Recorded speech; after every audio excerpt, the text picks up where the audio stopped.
Welcome to the 317th episode of the Video Games podcast, where we talk about any game at all, including new stuff, old stuff, and anything in between.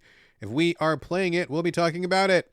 Today we are recording on January 2nd, 2023. It's a new year, folks, but my name is still Brad Galloway. I am still the editor of GameCritics.com, and I am still 5% of this here show. And with me, still, is the man who's taking a look back at 2022, Carlos Rodella. I am still Carlos Rodella.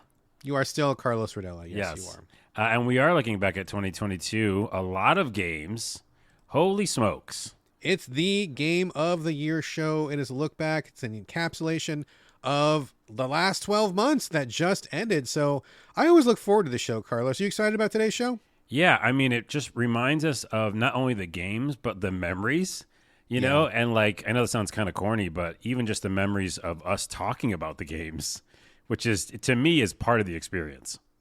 I mean, I didn't count them exactly, but we probably did. I mean, we probably did 52 shows last year, 51 or 52, depending on how the days fell. So there's a lot of memories to look back on. There's probably a lot of clips we could do, a lot of games we picked. I mean, I would be interested to know exactly how many games that you and I combined covered in 2022, because there's no way that we could cover them all in a wrap up today, nor do they all deserve it. But it would be interesting to see, out of everything that we played, how many games are we still talking about right now? Fraction of a fraction, I'm sure. Oh, yeah. I mean, definitely, I think we looked at it a few episodes ago that we definitely played 300 plus games. Yeah. You know, each Pretty of us. nuts. So, yeah.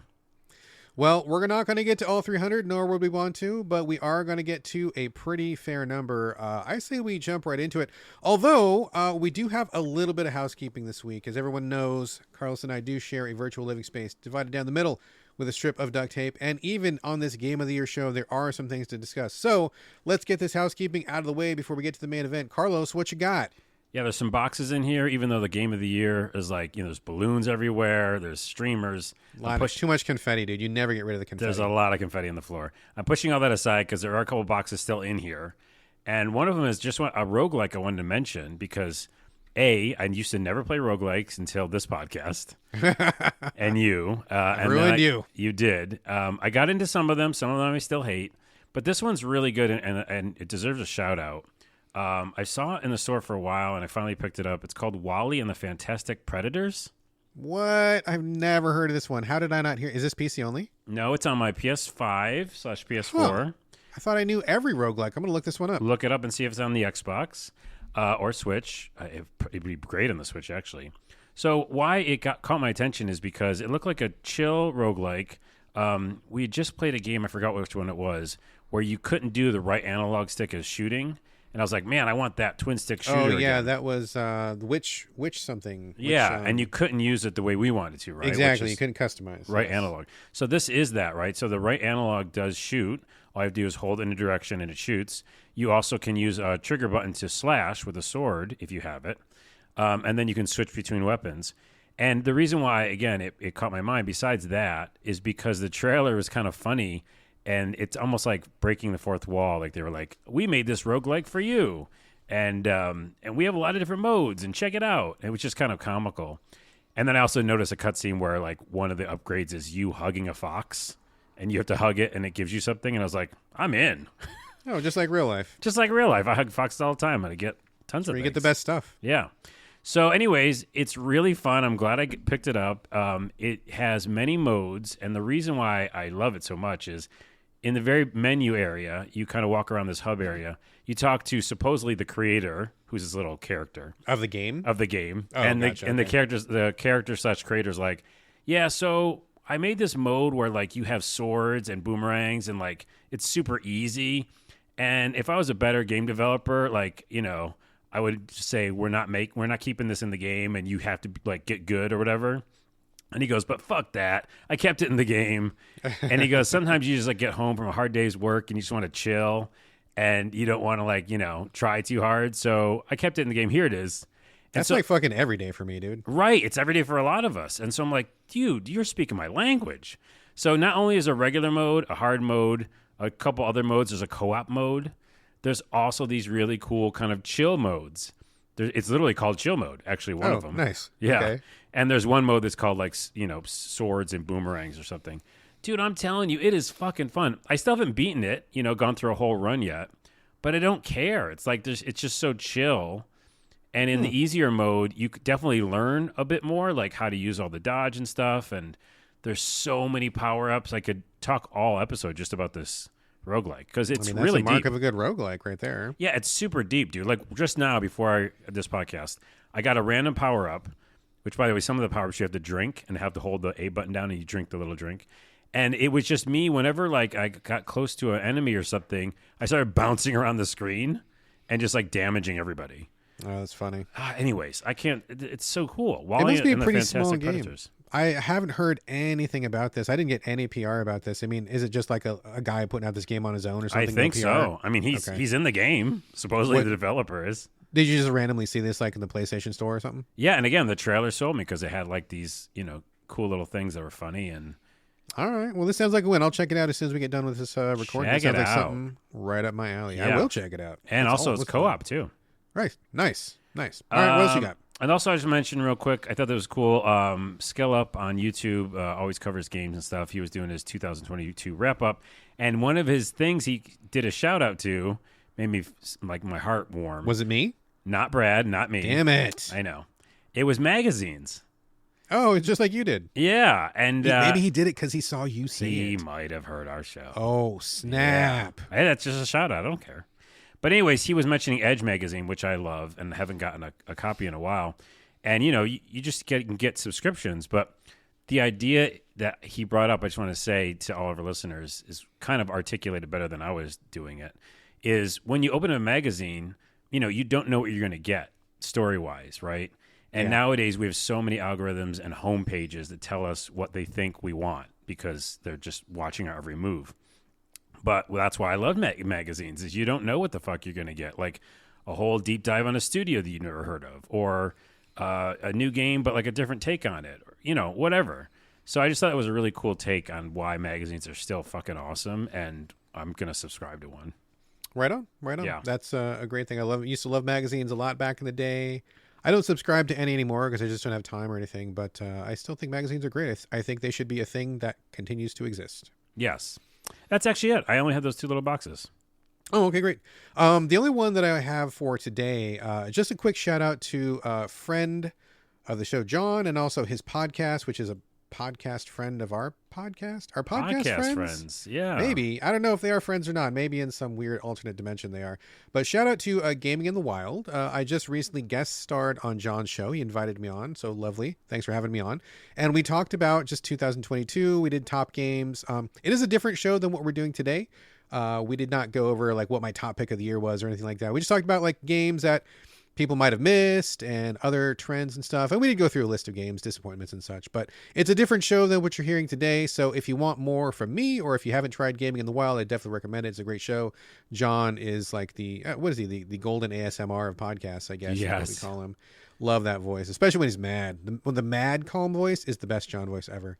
But good show. So check it out, Gaming in the Wild. And thanks again to John for having me on. And if you want more from me about 2022, you can go there and get a little bit more. Check it out. All right. Now, we have a lot of stuff in front of us here, Carlos. We've got an entire year's worth of stuff to talk about. But I think, given that we are the ray of sunshine that people know us to be, that we are the super positive dudes that we always are, I think we should probably start off this show with our biggest disappointments of the year. Get it out of the way. Let's talk about it. Let's get the vitriol out. Let's get the venom out. Yeah. And then we're going to just put it aside, and it's all just going to be uphill and smiles and happy face thumbs up emojis and so forth and so on. What do you think? That's a good way to do it. Let's do that. Let's do that. Okay, I just got done talking. Why don't we go to you, Carlos? Biggest disappointments of 2022. I've got maybe like 5. How many do you got? I have, I guess, 4. Okay. Yeah. All right, let's kick it off with you then. Why don't you start and then I'll go and then you go, then I'll go. Well, I'll do one that I know is on your list. I mean, it should be. I know we were both disappointed by it, and we talked about it on the show. I know exactly what you're going to say. The Last Aura Crew. Oh, that's not what I thought you were going to say. Oh, really? Well, there's I another agree one. with you, though. There's another one. Yes, there is. Yeah, that one is this game where, like, I played the demo of it a long time ago, and just the style of game I thought it was is not what it turned out to be. Because, as we talked about in the show, I thought it was going to be more of a Mass Effect third person RPG action game with big choices, which they really, touted as like you make choices and it changes like the whole world and stuff and different factions. And to their point, like I did do a different kind of run when I did play it. Then, there's multiple different paths, and I sided with the rat kingdom and stuff like that. Yes, the animal people. But at the same time, it's, too Souls-like in all the wrong ways, I think. And I just had to nope out because the difficulty spikes were weird. Like we talked about on the show, the enemy's refreshing. It doesn't seem to even fit the narrative because this is kind of a decision-making adventure RPG.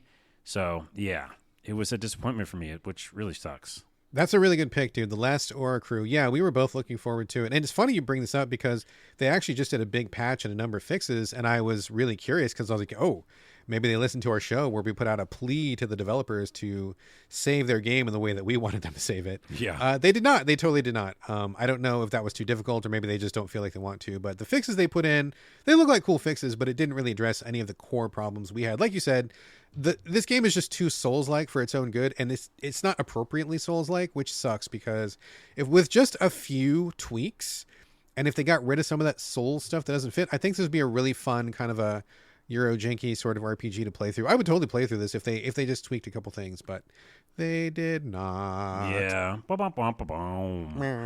right, let me give you a couple here, and then we'll go back to you. Number one, Silt. Silt, the 2D, really black heavy scuba diver game that kind of looks like Limbo underwater, sort of. Yes. Loved the look of this one. The visuals is what got me interested. The art was fabulous. I mean, it was. The art was super cool, enigmatic, and just really kind of nice and creepy. But unfortunately, the gameplay just wasn't what I was expecting, but also I just don't think it was very good gameplay either, to be perfectly frank.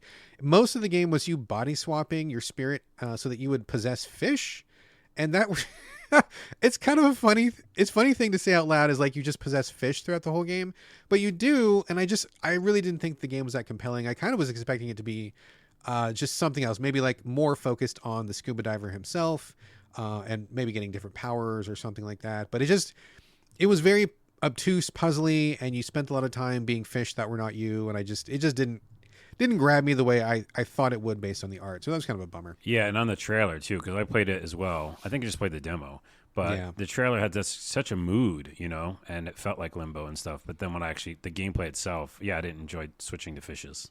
Yeah, it's not as cool to be like a weird like warping stingray when you actually want to be like a diver battling Cthulhu monsters underwater. So yeah. Oh well.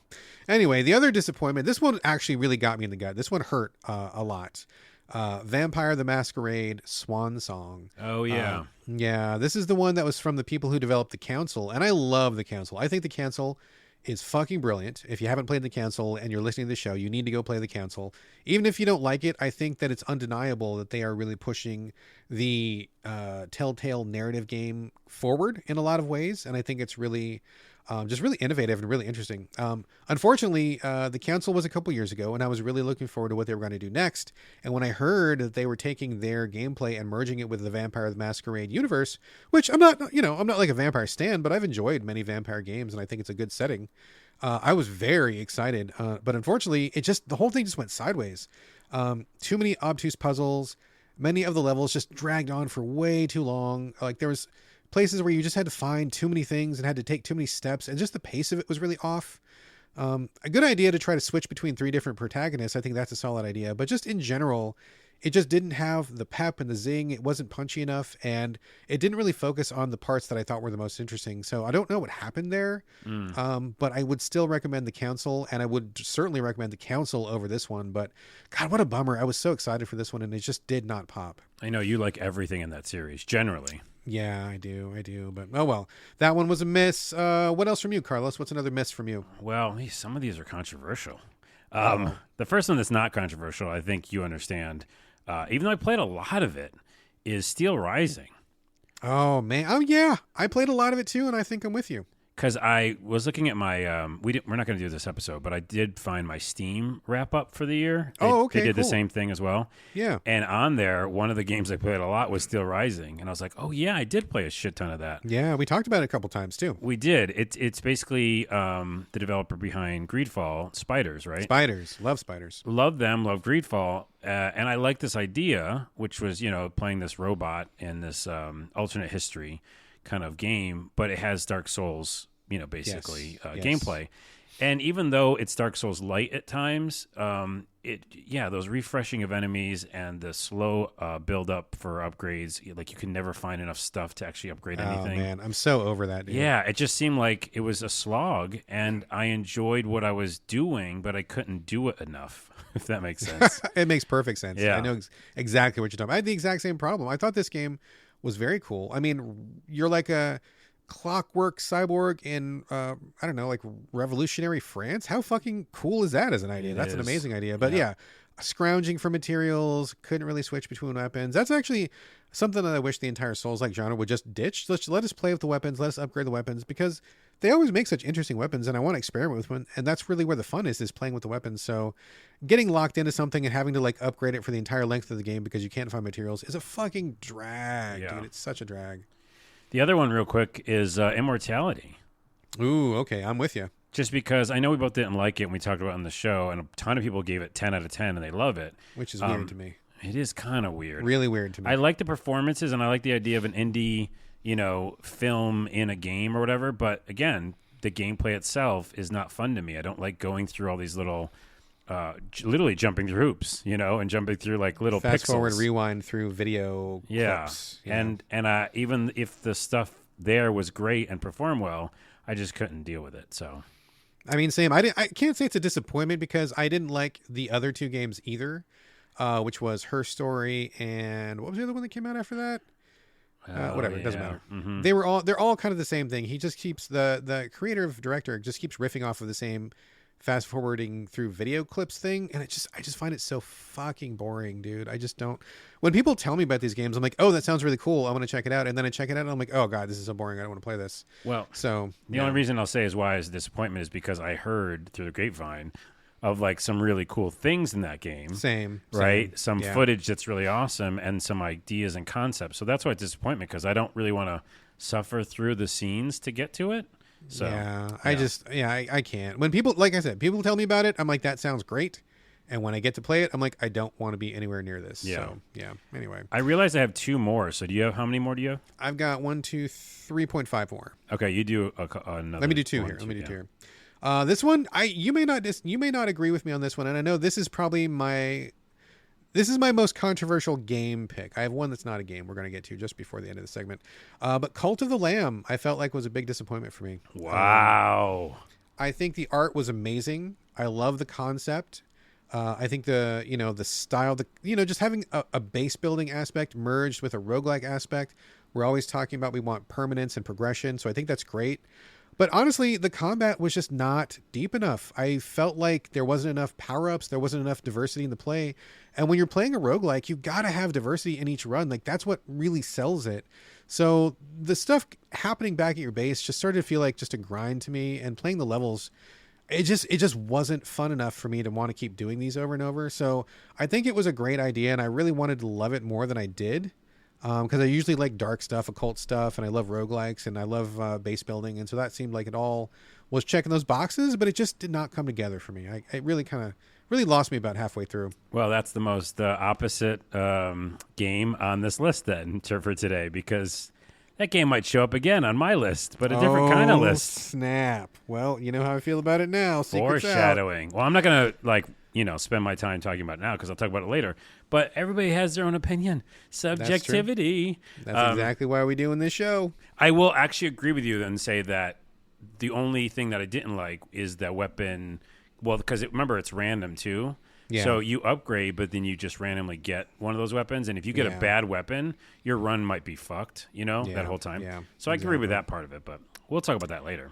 Here's one that I think you will probably agree with me more about, and I feel like we're probably on the same page about this one, and we were both excited for it.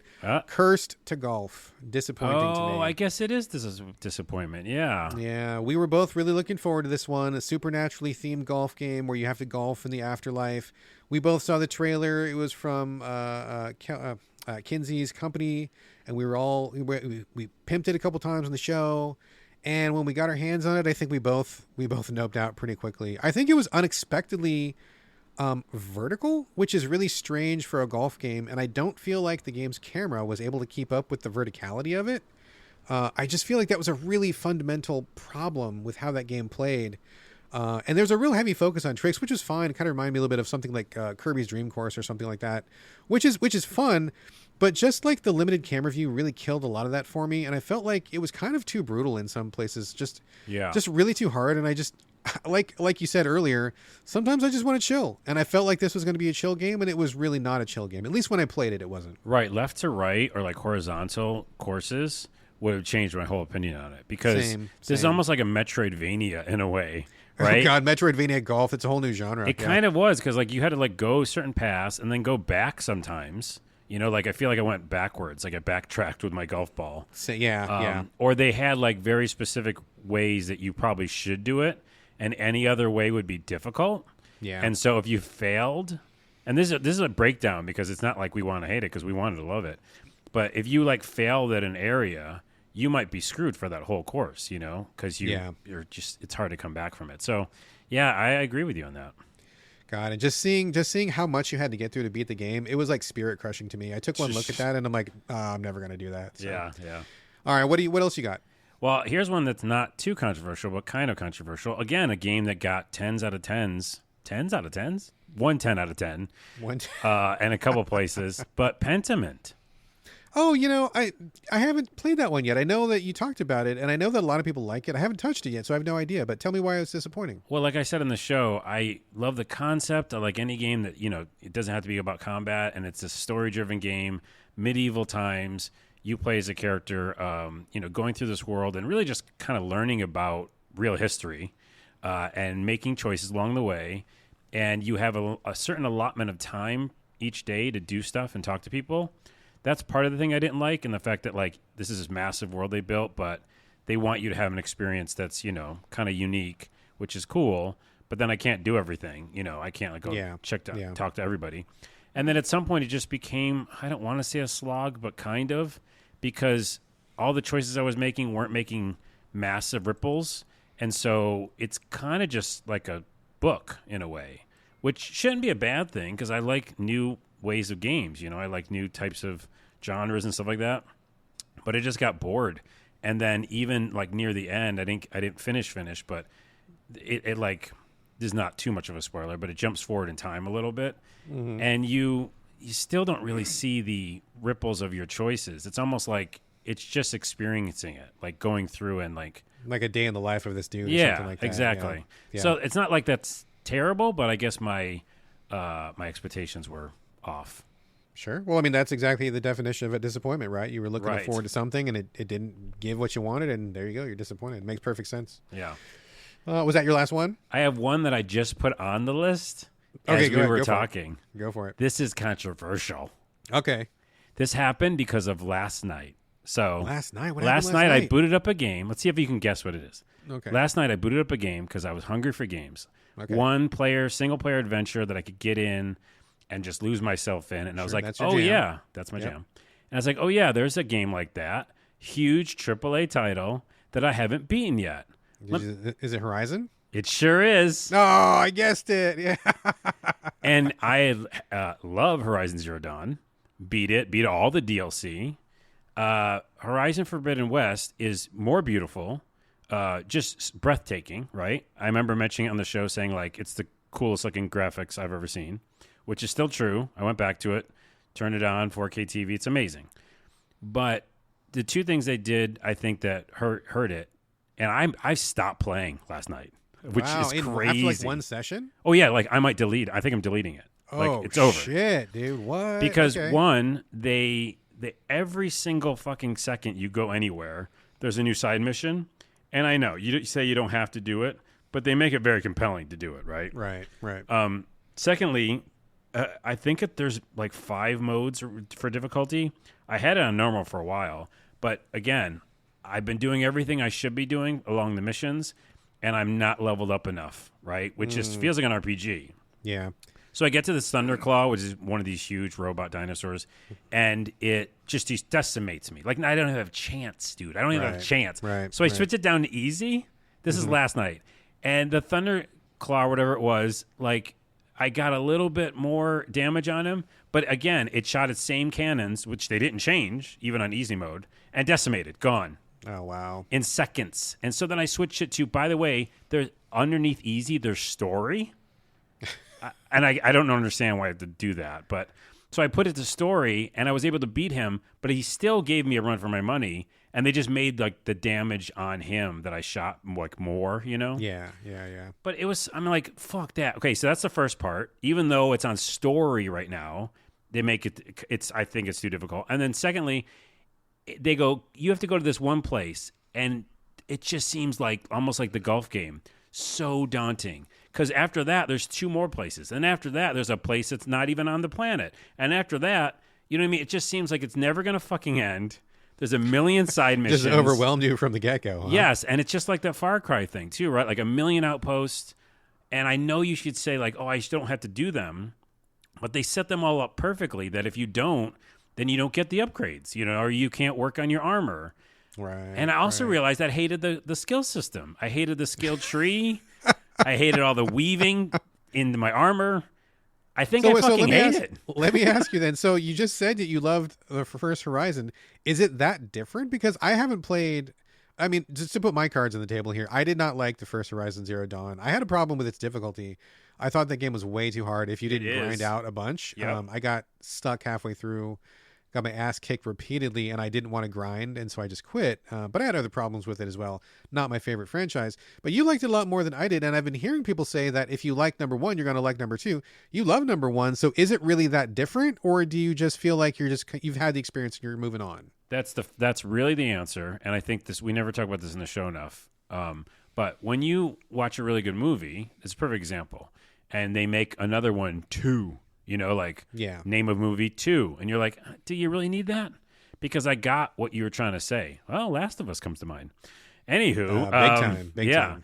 And so I think it's a lot of that because, one, I feel like it was a shorter game.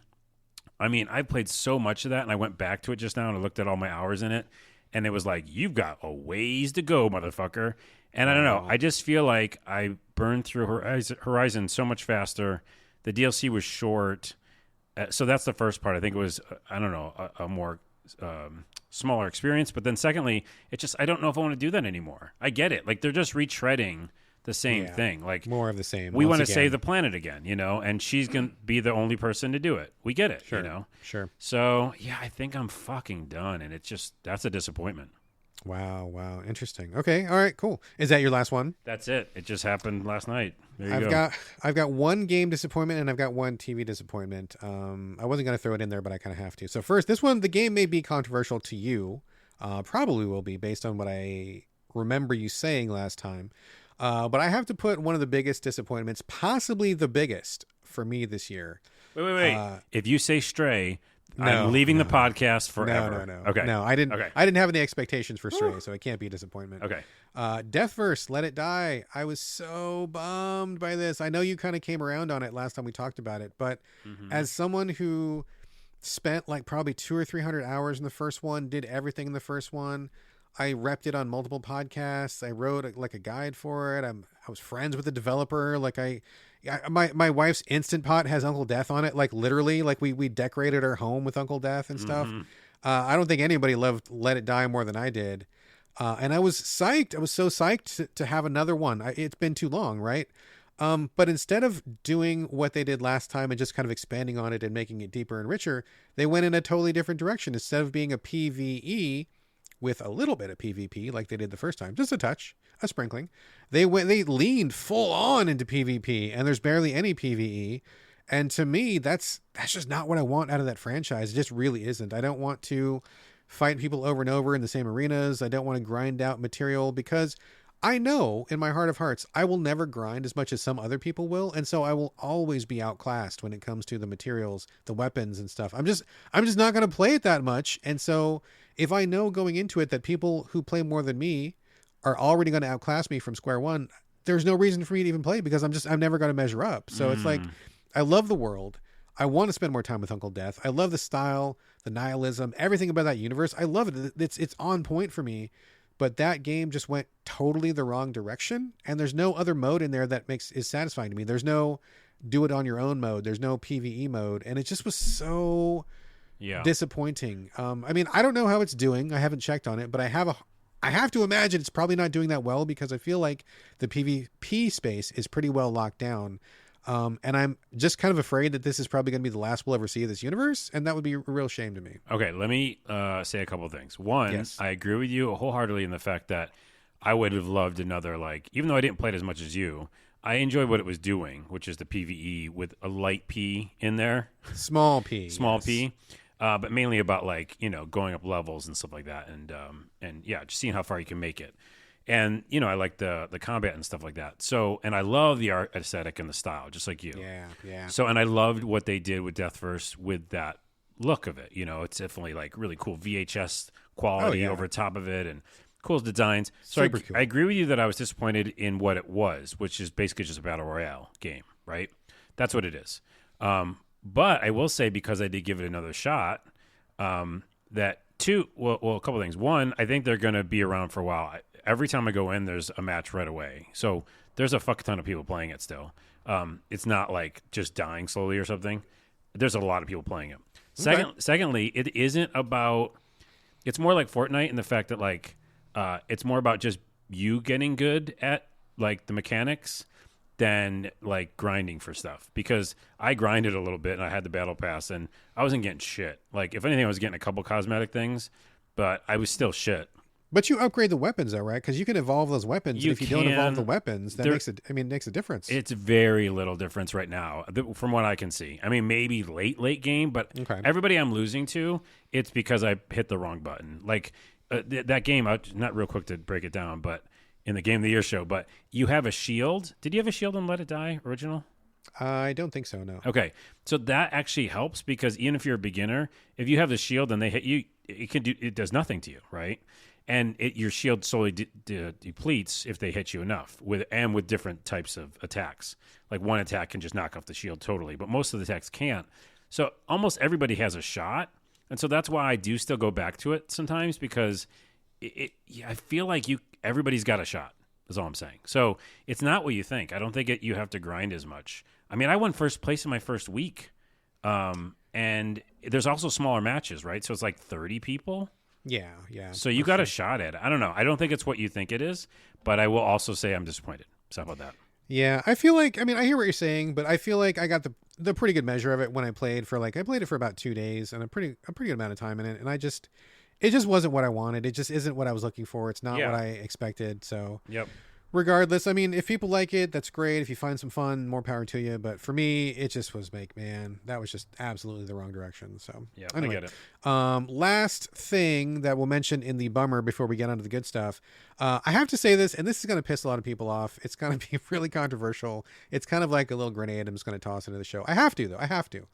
I want to say that one of the biggest disappointments for me this year, and this is a TV show, has nothing to do with games. I know. I feel like I should have picked one now, but go ahead. I mean, if you think of one, go for it. Okay. Is Andor on Disney Plus, the new Star Wars show? Everybody in my feed, like literally, I think I'm the only person on planet Earth who doesn't think the show is like God's gift to TV viewers. But I get why people like it, sort of, because what people say is, number one, it's speaking truth to power. Like people will say, I can't believe this is on the air. It's so direct. It's taking on fascism. It's taking on the politics of our country. I can't believe this show got made. And I'm like, cool. And I'm all for that because I am as anti-fascist as you can get. But I feel like this show is just really straightforward and really like kind of like a duh. Like, I mean, of course it's going to be anti-fascist. Otherwise it'd be propaganda. So it didn't feel like that much of a reach to me. And people find that the characters are really compelling, and the way that they broke it up into like mini movie arcs was really compelling. And to me, it was like all the opposite of what I like. It felt like the momentum got lost every 3 episodes. We repeated a lot of material that didn't be repeated. I didn't have a lot of connection to the characters. I found it a real slog to get through. We didn't even finish. We got about halfway, and my wife and I just both like couldn't take it anymore. And it sucks because literally everybody was like, "Oh my god, I can't believe you don't like the show. Oh my god, best show on TV. This is my number one show this year. I can't believe you don't like the show. What's wrong with you?" And I'm like, I mean, if you guys like it, cool. But I found the show so fucking boring. I mean, I will say, just to put a nod to the anti-fascist stuff, and we mentioned this last episode, I feel like, speaking truth to power, I feel like Glass Onion did it way more effectively and way more entertainingly. So I'm all about that content in TV for sure. We definitely need more of that. But for me, Andor was just like, not only was it a disappointment because I was really looking forward to a non-Skywalker Star Wars thing, but it was also really perverse to me because the entire year I got hammered with, "Why don't you like this show?" over and over and over and over and over from literally everyone I know. And it became this like giant burr under my saddle. And it just pissed me off. A burr under your saddle. That's funny. So I'll say two things. One, I never saw it. So I have no opinion. Two, I don't really care to see it because I don't really want any more Star Wars. I've just been done with it for a long time. We grew up with it, you know? And the only thing that brought me back to Star Wars was Mandalorian. Because minus that fucking last episode, it wasn't about like the main characters, you know? It was about, well, you know, Baby Yoda, but even that was a different take on Yoda. It was totally not even Yoda, right? It was this other little cute thing you just liked. And I just really liked Mandalorian a lot. Mandalorian kicks ass, dude. Yeah. So that brought me back, but minus that, there's nothing that really I'd want to go back to. Second thing you said that's really funny to me is that December 15th, I left Twitter. I'm keeping my account up because bots will take it over. So, but I'm not using it. So it's sitting there. But it's been so refreshing not to have a feed that you just talked about because I don't have that problem anymore. Like I don't have the like people saying, "Hey, what about this?" What, you know, like you're just saying, all these people didn't like you should like it. Yeah, I don't have a feed. I have I jump on Mastodon sometimes. There's a server that's all about positivity, and I jump on that to say something cool or to like someone's picture of their animal or I don't know, coffee or something, and then I leave. But it's been very refreshing. I'll make this about Twitter, but it's been very refreshing not to be on there. As a public service announcement, I'm just saying. PSA coming to you from Carlos. Yes. All right. Well, anyways. Any more disappointments or is that it? No, let's get to fun stuff. All right, let's get to fun stuff. Let's get to the fun stuff. We have, of course, my top 10, Carlos's top 10. We also have honorable mentions. But before we get to that, I just want to give just a quick mention about the state of the world and gameplay. Even though Carlos and I both played, I mean, pretty close to 300 games each this year, and we covered most of those or many of those on the show, there are so many games out there. There are just so many games that you just don't have time for. I mean, we played, basically almost one game a day-ish. Mm-hmm. And that's a crazy pace. That's an insane pace to play games at. And even with both of us going whole hog like that, there's a bunch of games I just didn't have time for. I just had to like make an executive decision. I'm going to play this one, not going to play this one. Sorry. And maybe I'll get back to you. Maybe I won't, because there just isn't enough time in the day. So I want to give just a really quick shout out to many of the games that I wanted to play or that I thought had a pretty good shot of maybe being one of my top 10s, but I just did not have time. Do you have any little quickies that you just didn't get around to, Carlos? Yeah, I have two. Okay, what do you got? First off, Stanley Parable Deluxe Edition. Oh, we just talked about that one a couple of days ago. You didn't get around to that one? I didn't get around to that. I think it's a little bit high priced because I've already played the game and beat it. Sure. But I've heard from enough people that it is almost like a whole other game because how much content they put in. So I will play that in 2023. Okay.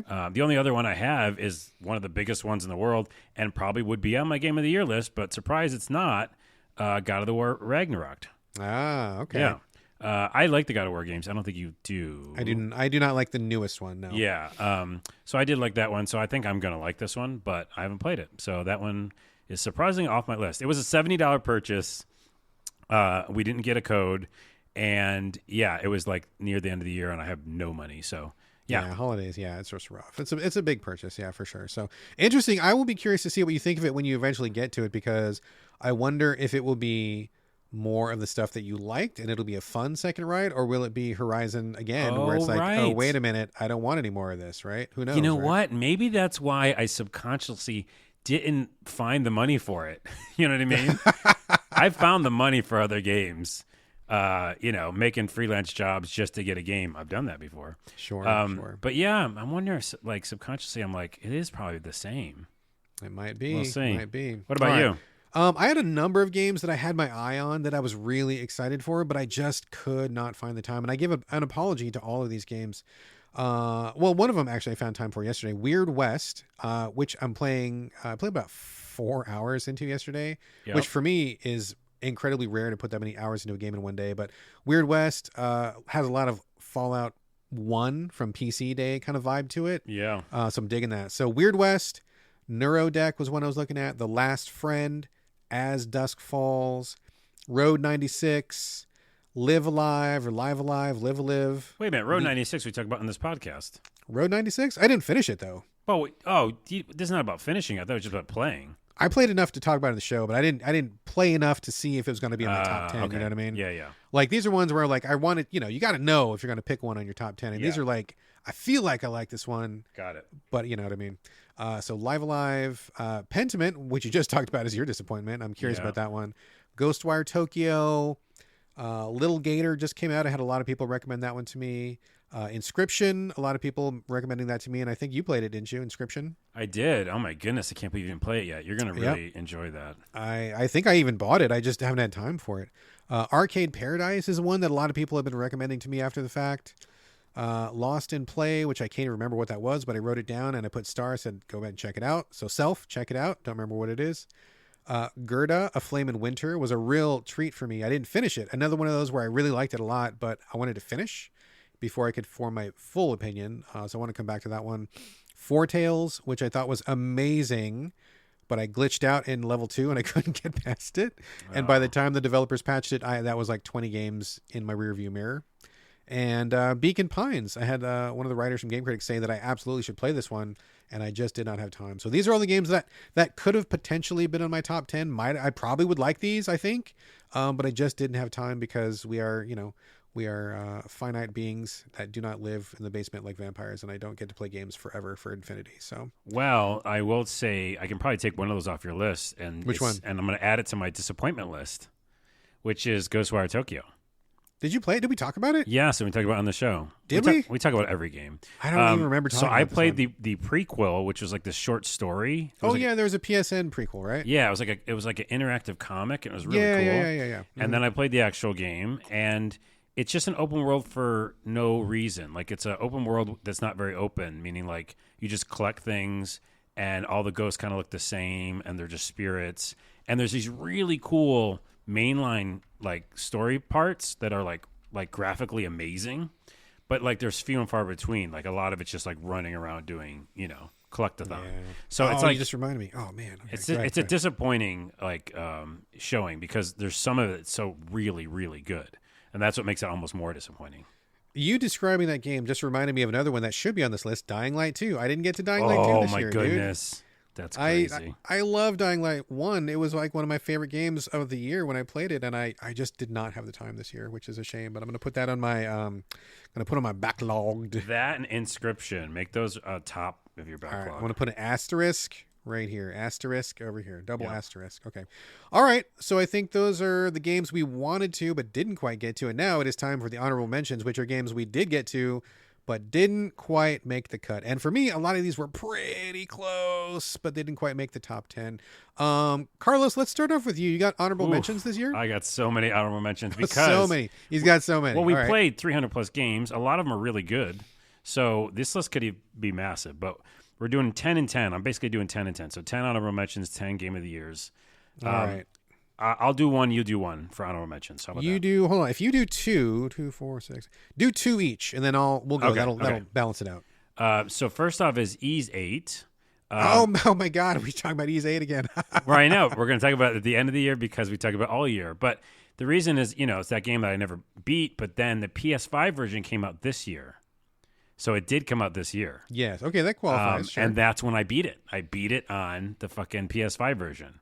So it felt very satisfying, and man, I just mainlined that motherfucker as soon as I got the good graphics. But very, very fucking great RPG. So is Ease 9. I think I like Ease 9 a little bit better. But Ease 8 is great. The PS5 version is the best way to play it. So that's definitely an honorable mention. All right. And also, this one's tough. I love and hate this one. It's a disappointment, and I love it, is Elix 2.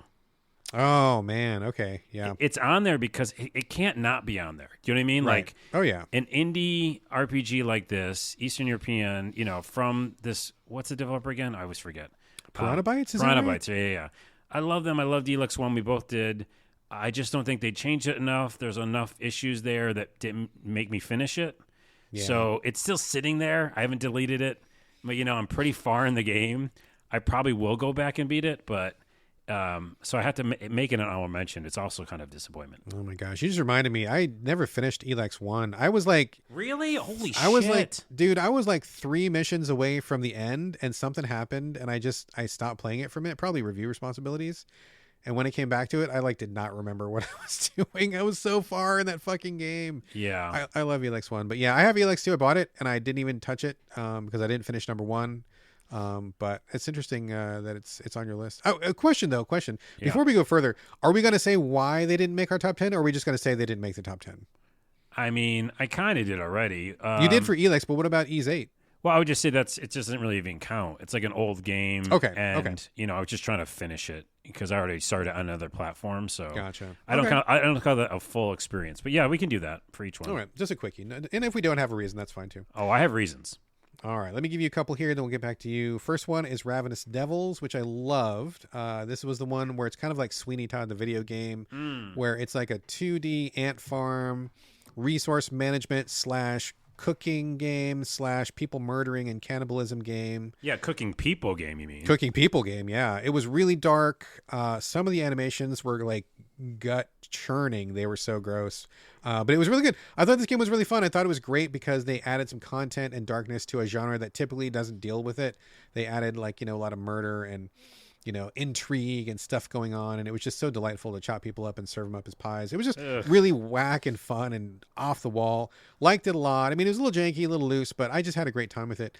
And the only reason it's not in my top 10, I think, just because there were just other games that just edged it out. Nothing really wrong with it, though. Yeah, but every time you mention it, I get like sick to my stomach.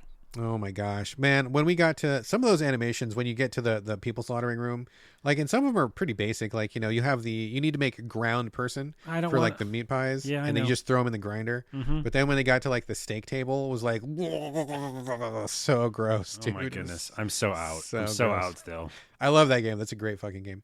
The next one is Rogue Lords, which was a 2D deck building roguelike, very similar to Slay the Spire in structure, but it was different because you had to build a team of characters, and the characters were made up of like classic monster archetypes.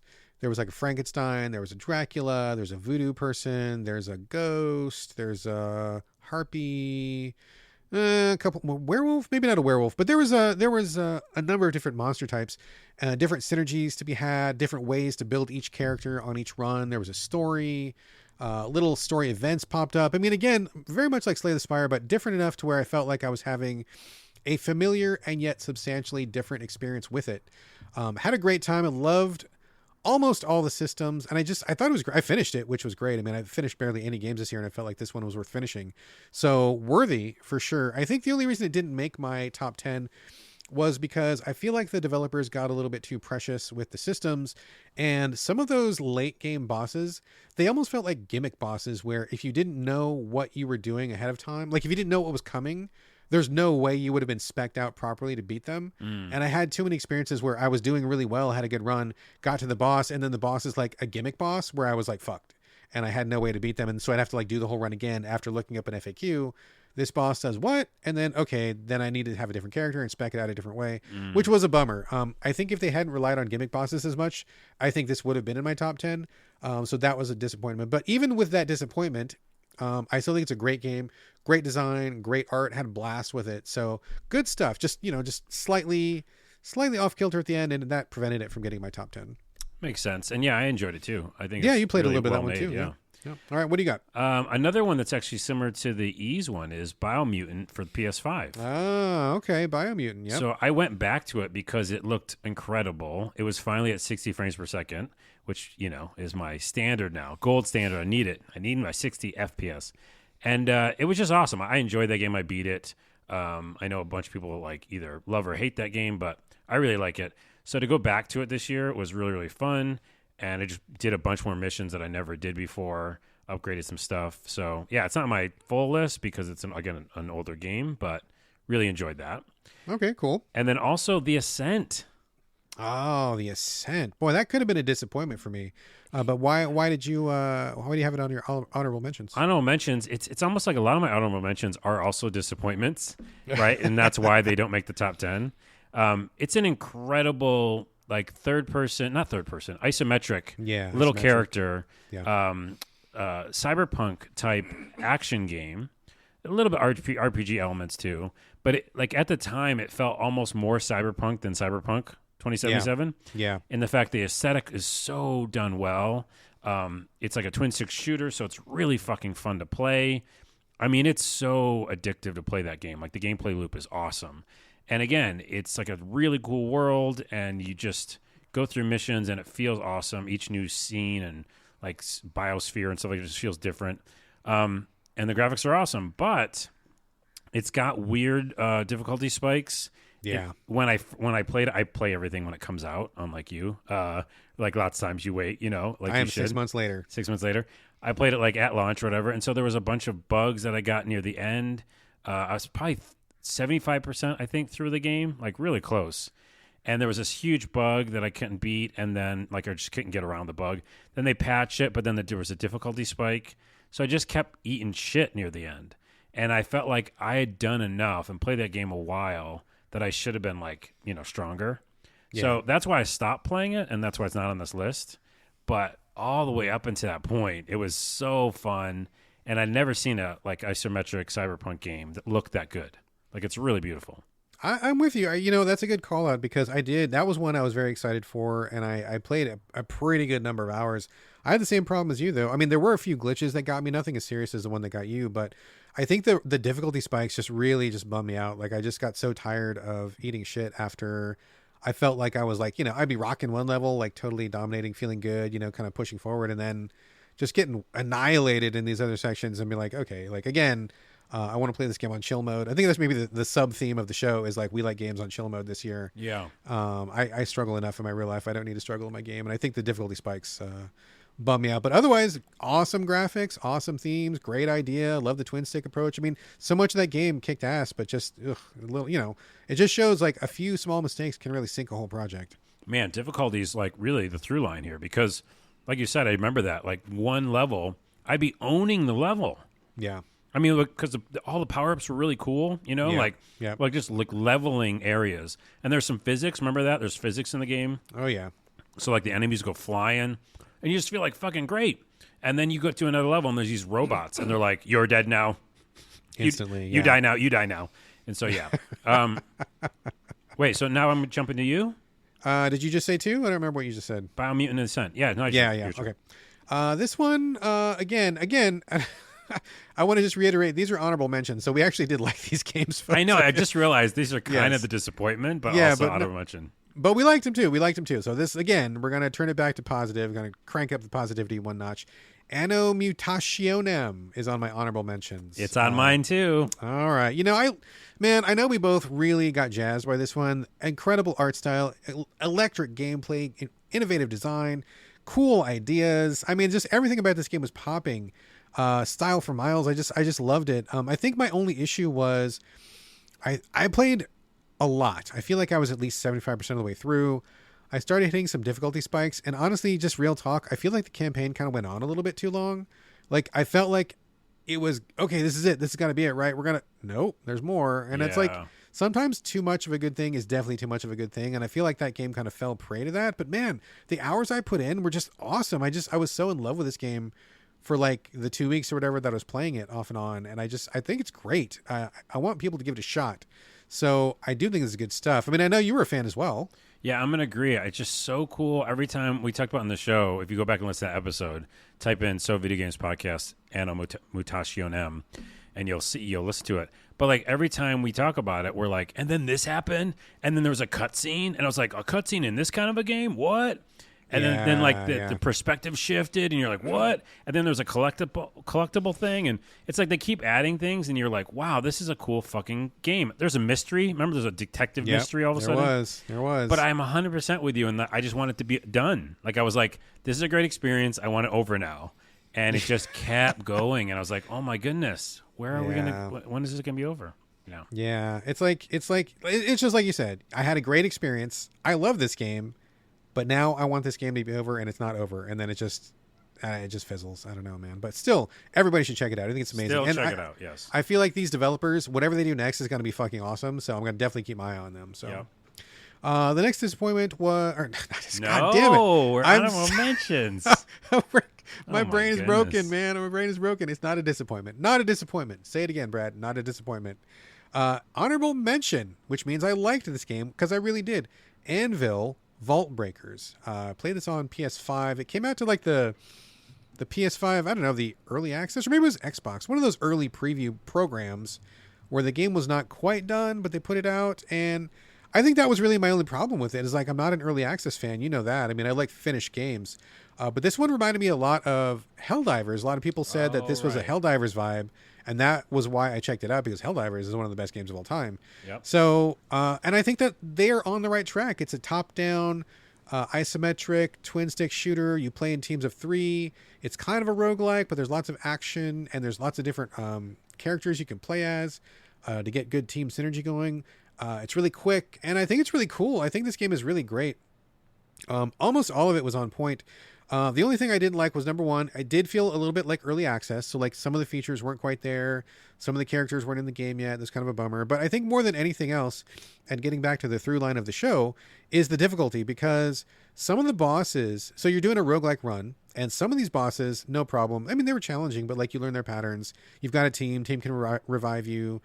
You're running around, and it feels good, like a good challenge.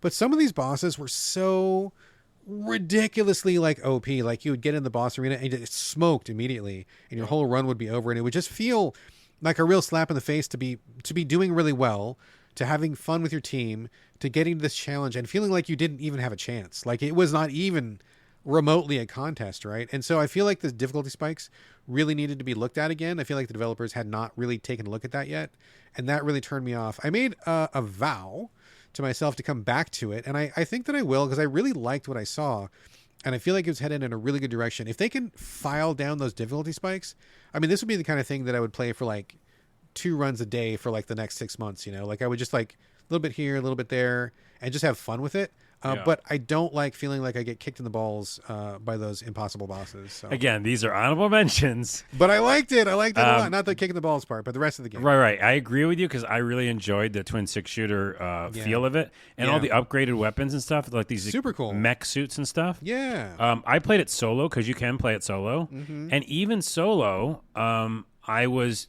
like you said, the first few bosses, understanding how to beat them. And then there was a third boss or something, you know, a fourth boss. And even though I was single player, which is harder, it still was like, no, you don't even have a chance. Yeah. It even, like you said, even if I did have a team, I'd be fucked. But like that was my problem with it too. And now I just looked it up on the internet. This is the season 2 has just started for that game. Okay. So they're probably doing stuff to it. We should all give it a check out again, because I like you, I did enjoy the early access. So let's check it out. Season 2. I will recheck it out. Hopefully, I mean, it's got to be better by now. It's been like a year or whatever, so I'm sure it's better. It's got to be better. Recheck it out. All right, back over to you, Carlos. What do you got? Like it was going to be somebody else. No. I was like, wait, is it my turn still, or is it Carlos's turn? I can't remember. I know. Talk too long. Okay. We are talking too long. Okay, we're never going to get to this. Although this is a shorter show because it's just these games. So, I will put on this list Weird RPG. Oh yeah, which I fucking loved and still love, and there's no real downside. There's no disappointment section for this. It's just fucking cool. It's an indie RPG that came out of nowhere, and it was on Steam, and I just randomly found it, like I do, and it's just this really weird kind of isometric, quick, Twitch RPG where the dodge roll is amazing, which I love. It's fucking great, and you feel really strong in it. You feel like immediately you can handle any level. You find out really quickly that it's not just this fantasy RPG, but there's a bigger story going on where like there's different worlds and different time periods, and you're kind of in this portal area where you can go to different zombie places in the present and the future. It's fucking weird. And at some point you can like literally talk into your microphone and it makes weapons. It makes like lightning strikes. The audio, that's right. Yeah. There's all these little things you just not expecting. fucking cool. I want more of this next year. These types of games, even more from that developer. But like an RPG that surprises me, that does something different and weird, and also has the mechanics down. Yes. So, And to be clear, it is called Weird RPG. Is that the final title on yes, Steam? it Because I know it is. was kind of hard to find for a while. It was some kanji and then RPG. And then I don't know if they listened to us, but we did mention that in the podcast that it was hard to find. And then they switched it just to English Weird RPG. Yeah. Okay. So check All right. it out for sure. Check that one out for sure. Uh-huh. And then also, this is coming back to our honorable mention / disappointment, but I had to put it on there. Somerville. Oh, Somerville. Okay, yeah, okay. Recently came out, I think near the end of the year on Game Pass. The trailer got me so excited. We both were very excited about the trailer. Again, I still really liked my time with the game. There's a light disappointment section, which is that, what is the game? It's an adventure game, kind of point and click style, but very, very, artistic. What's the word I want? Like simple graphics cut out, almost think Limbo, think, what's the other one? Not Limbo. Limbo or Inside? Inside, yeah. It definitely has an Inside vibe where you're kind of no talking, moving character around. The story's told through like just what you do, right? And it's about a family, but a guy trying to find his family, and there's kind of this invasion happening. Anyways, it's artistically beautiful. There's this really cool song in it. There's really great sound effects and just feel and physics. But there's a middle section that sucks, in my opinion, where it's just really about being in a maze and like these caverns. Remember I was telling you? Oh yeah. And in fact, when I was on the Gaming in the Wild show, this was John's one of his biggest disappointments. He really railed against this one for a while. I'm surprised this one isn't on your disappointments because you were really, really let down by this one. I know. I'm telling you why it's on my honorable mention because, which I don't know if did he beat it? I wonder if he beat it. No. Yeah, no, he didn't see, get close. that's important. And this is kind of like a little asterisk for us. New Year's resolution for me, maybe next year. But sometimes those games can come around at the end. You know what I mean? We've talked about it before. Like maybe we haven't talked about it before, but I'm saying it right now for Somerville. let me just narrow it down instead of going on a tangent. I'm saying it right now. I'm saying it right now if I've never said it before. Is that, an RPG can happen that way, or a game like this, which is an adventure game, you might get slogged down in some of the middle part. But man, that ending, I think I even told you about. Like, you used a controller in a really unique way. It's got like kind of a David Lynch feel at the end, which you don't see coming at all. Like, it doesn't feel like that in the beginning. It just feels like this kind of creepy adventure. Yeah. And I'm sure John didn't get to the ending, what I'm talking about. No, I'm sure he didn't. I don't think where there's like scene after scene of like Lynchian, like parallel reality stuff. It's fucking cool, dude. I don't know if I've stressed that enough when we talked about it. But it made me go like, yeah, I wanted that experience. See what I'm saying? Like the slog in the middle does not detract from. I really enjoy the ending. Man, I am of two minds about that because I know what you're talking about, and I have had that experience where, for whatever reason, I'll slog through something. And I mean, it has to start good. If it doesn't start good, I will not go for it. Right, and this one starts really good. Starts really good, and then it gets to be a slog, and then it kind of there can be a good ending to save it, but man, if it's such a bad slog that it just like kind of kills your spirit, and I don't know, man, like I kind of feel like I expect people to do better these days. I don't want to be that whole guy who's like it gets good after 50 hours or whatever, Well, that's I know that's not what you're saying, but yeah, that's what I'm saying. Like if it was an RPG and I was like, 20 hours later. Right? Like I have to like grind to do something or whatever. Yeah. Or the story picks up at like act 3 and it's like 35 hours in. That's fucked up. This is a short game, And so for me, I was like, when I revisited thinking about it, I was like, yeah, I was stuck in some dungeons for a little while, but like how long was that, Carlos? Talking to myself. Like an hour? Are we talking Yeah, 2 maybe hours? an hour and a half or something. I don't know. The game's short, So I was like, fuck you, dude. Again, yelling was at that myself. you talking to yourself? Yeah. I was like, fuck you, dude. Somerville's an honorable mention, you stupid Get back to bitch. it, fucking Carlos. Yeah. Carlos, get back to it. We guys. got mad. We got heated. By the way, in this kind of new world where we're like home a lot more, Yes. yeah, 100% me were talking. So Carlos anyways, Carlos. I'm putting on the list, motherfuckers. You should check it out. I think it's really good, and I think the ending's cool as shit, man. All right. All right. Well, it wasn't on my list. Maybe I'll come back to it. We'll see. We'll see. All right. Let me see here. Another of my honorable mentions. Nobody Saves the World. It's on my list too. We're Oh, is it? cutting this Okay. list down. Yeah. I really like this one a lot. In fact, I would go so far to say that I love this one. I did too. I love this one a lot. I thought it was really funny. I thought the mechanics were great. I had a great time playing it. I liked the structure of the game. I thought it was interesting.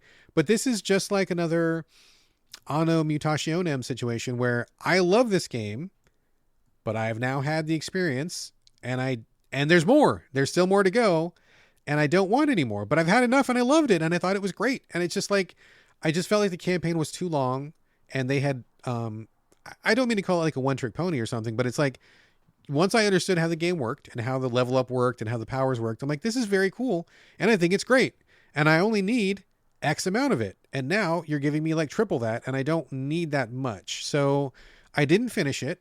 I think I was probably well past the halfway mark, but I got it, and I'm good, and I liked it, and I like it a lot, but I don't want any more. You know, like I can eat a piece of cheesecake and think it's delicious, but I don't want the entire cheesecake because that's too much. And I feel like this is like one of those, it's an entire cheesecake situation, and I don't need that much. I just need like one slice, maybe two if I'm feeling myself that day, but I definitely don't need the whole pie. And I feel like this was the whole pie. Well, let me drill down on why I kind of, again, this is just what this list is. It's a honorable mention / disappointment, but I 100% love it.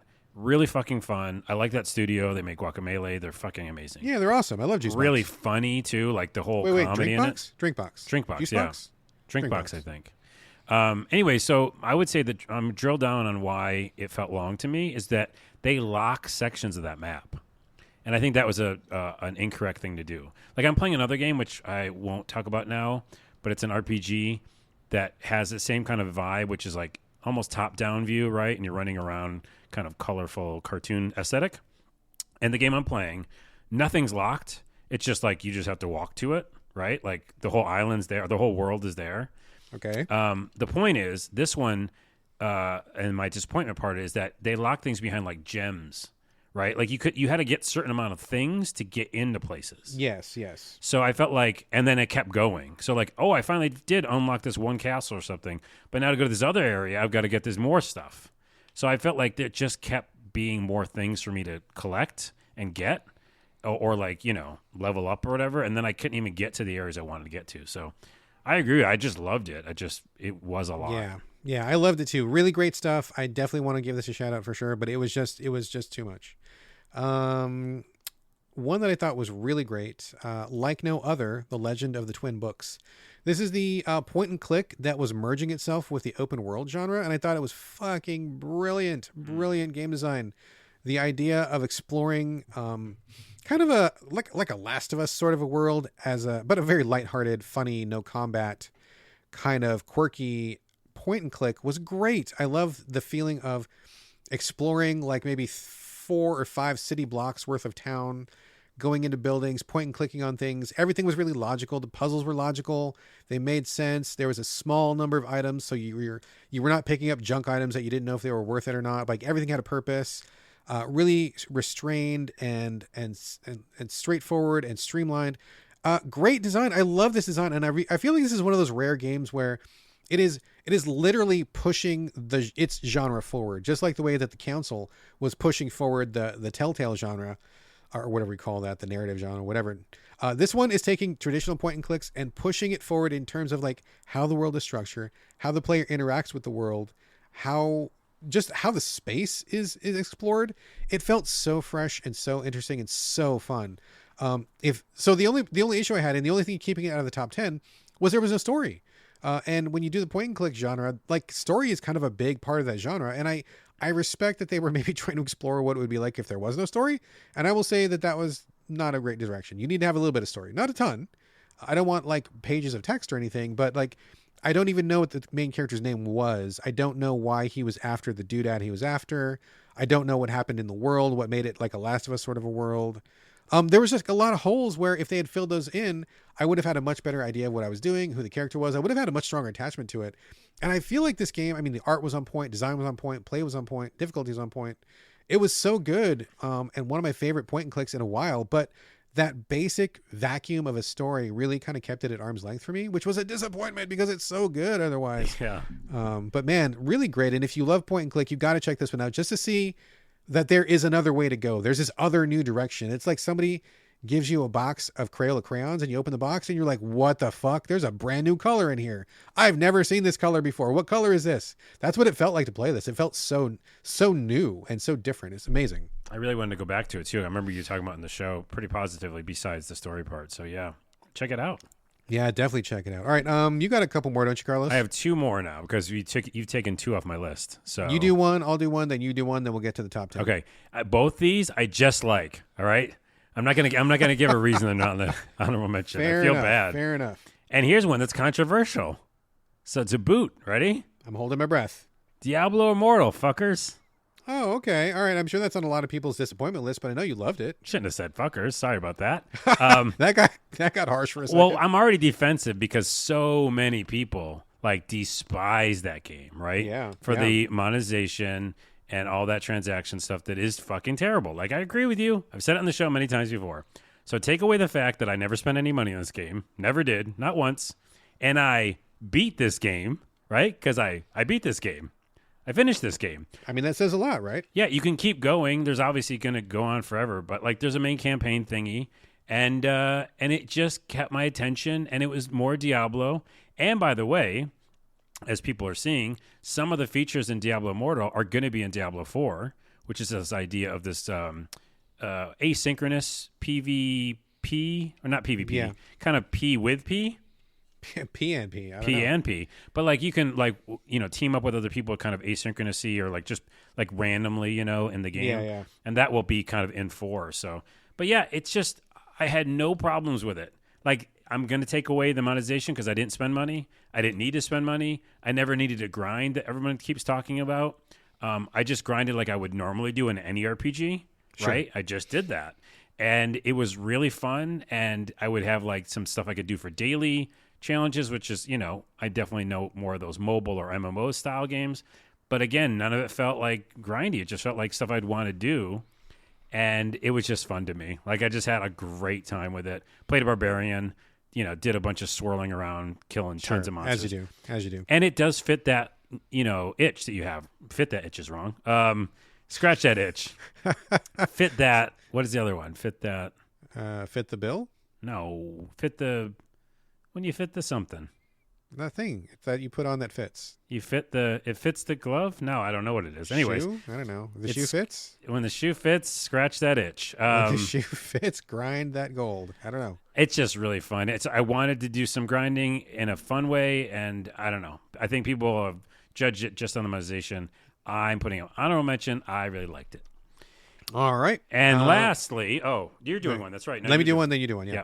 I want to give a shout out to Yars Recharged. This is a reimagining of the Atari 2600 Classic where you play a mechanical mosquito that is attacking a base surrounded by a force field. I was always kind of fascinated with it on the Atari 2600 as a kid because I think in my imagination I was seeing what it could have been. And it wasn't really that great of a game, but I was always just like, oh man, what a cool idea. Robot mosquito flying around in space, shooting stuff. It just really captured my attention. And so I remembered it immediately when I saw this remake. And it is a great remake. They take the elements, the mosquito, the base, the force fields and stuff. They just ramp it all up to 10. They modernize it. They give it like these really cool, like neon modern graphics where they're kind of abstract, but really beautiful looking. Reminds me a little bit of something like Geometry Wars or something like that. And the gameplay is like tight.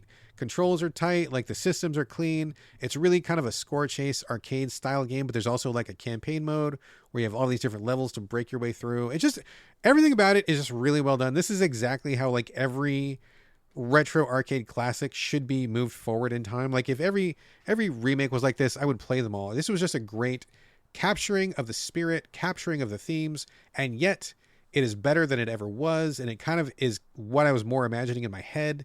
And it's just a really great update. I think this is great. I mean, and nothing wrong with it either. Difficulty is a little tough, but that's to be expected for kind of an arcade style game. Nothing wrong at all. I think it just got edged out by a couple other favorites I had, so no complaints at all. It's a great title that I don't know that anybody besides me played this year. I didn't hear anybody talking about it. I didn't play it, but it seems cool. So check that out. And also another one positively, as we're going to round this out in positive mode. Trek to Yomi. Oh, Trek to Yomi. Okay, yeah, tell us, Carlos. Man, oh man, I don't forgot if you didn't like it. Would that be disappointment to me if you didn't? But I didn't like it. Yeah, you didn't, you son of a bitch. I think John from Gaming the Wild did like it. he really a lot. liked it. Yeah, and in fact, didn't Oh you? wait, guys we do a talked show on about that? it. Yeah, we talked about Yeah, it. you went on a show for that. So I liked it, and I'll just tell you why. It's like 2D Ghost of Tsushima, basically, where it's kind of like this time period of being a samurai in training. Kind of you start, and I didn't even know the game was going to be like this, but it's kind of a story, like being a kid and then growing up and getting better with like your sword abilities and stuff like that, but also just the story that you go on. This has a great feel. The aesthetic is beautiful. I love the black and white. I love all the just the mood that it produces. And what's really interesting, it just kept shocking me or surprising me, almost like Anno Mutationen, which I think we're okay at saying now. Oh my god! Please, next time you guys make a game, please make a better title. Make it more pronounceable. Anno 2. Anyways, I just liked that game. This game kept surprising me. Where like there's an action and you have to fight, but then there's this whole sections where you just walk around and collect things and learn story and do kind of side missions, and then you go back to fighting again. But then later on, mini spoiler, which I don't even ever talk to you about on our podcast, but it turns supernatural. Yeah, I remember you mentioned that. Yeah, you did, and it's like such a cool surprise. Like you're going to a different, world basically, and your abilities kind of change and stuff. I just thought it just was everything it did. It did really well, and it was a nice short experience too. It wasn't super long. It didn't overstay its welcome. So 100% like that. Trek to Yomi. Right on. All right, cool. That is going to do it for our honorable mentions. Before we get onto the top 10, I just want to sneak something in really quickly. I had a game on my list, on my top 10. This was literally on my top 10 for a while until I did my due diligence, which we almost never do, and I double-checked all the dates on my game releases because I fucked it up last year, where I had a game that was from 2020 on my list of top 2021 games. I'm like, well, I'm not going to embarrass myself like that again. I will double-check, and I had almost did it. I almost did it to myself, but I caught it. So Warhammer 40K Battle Sector is actually from 2021. It came right at the very end. I want to say it was December 2021, which is probably why I didn't play it until January of 2022. But it is not a 2022 game, so I'm not going to have it on this list. But it's a kick-ass game that I didn't talk about last year because it came at the end, and I didn't talk about it this year because it was too soon or too late or whatever. I just couldn't work it in. But Warhammer 40K Battle Sector is fantastic. If you're a 40K fan, and I am, I think this is one of the best ones out there. It's turn-based tactics, kind of like XCOM. It's got a great campaign, great tactics, great unit variety, lots of upgrade paths to specialize your units, lots of variety to keep things fresh. There's also some story challenges. I mean, to me, it is like the perfect package when it comes to turn-based tactics. I loved everything about it. I don't think I had any complaints about it whatsoever. It was great stuff. They've just added some DLC to it. I think there's new units that I haven't even seen yet. There might be a new campaign mode. I'm not sure. But regardless, I just wanted to mention it at some point because I thought it was a fantastic game in terms of tactics. It's fantastic in terms of 40K. And I just think it's a really good game that I'm really sorry that I didn't have a chance to properly celebrate at any other point. So I'm going to celebrate it right here. Best game not from 2022. Warhammer 40K Battle Sector. Check it out. It got caught in the middle. It's like a little piece of food that's in your car that's in the little part you can't get to. In between the console, right? Like it's on your seat and it's near where your e-brake is, but you can't reach it. Yeah. Bummer. Anyway. Yeah. Anyways, let's do this top 10. Let's do this top 10. All right, let's do it. Is that a drum roll? Yeah, I might do it in post. We'll see. That sounded terrible. That's okay. We'll power through. All right, let's just get to it, folks. This is the top 10, the best of the best of this year, as decided by me and Carlos. Of course, there's a bunch of games we didn't play. Of course, maybe our list would change. We thought about it for another month or two, but this is what we're rolling with. And I'm going in order, going from 10 to 1. Are you, or is this just like your top 10 in general? I'm going in order. I think, okay. I mean, it might be a little off here and there, but yeah, I'm going in order. Let's do it. Okay, Carlos Rodella, Carlos Dodge Rodella, 2022. What is your number 10 game of the year? And some of this changed like this morning. Oh, yeah. But I'm putting it number 10 because there's no way it can't be on this list. I feel like it might be on your list. It's such a good experience, really cool, such a surprise.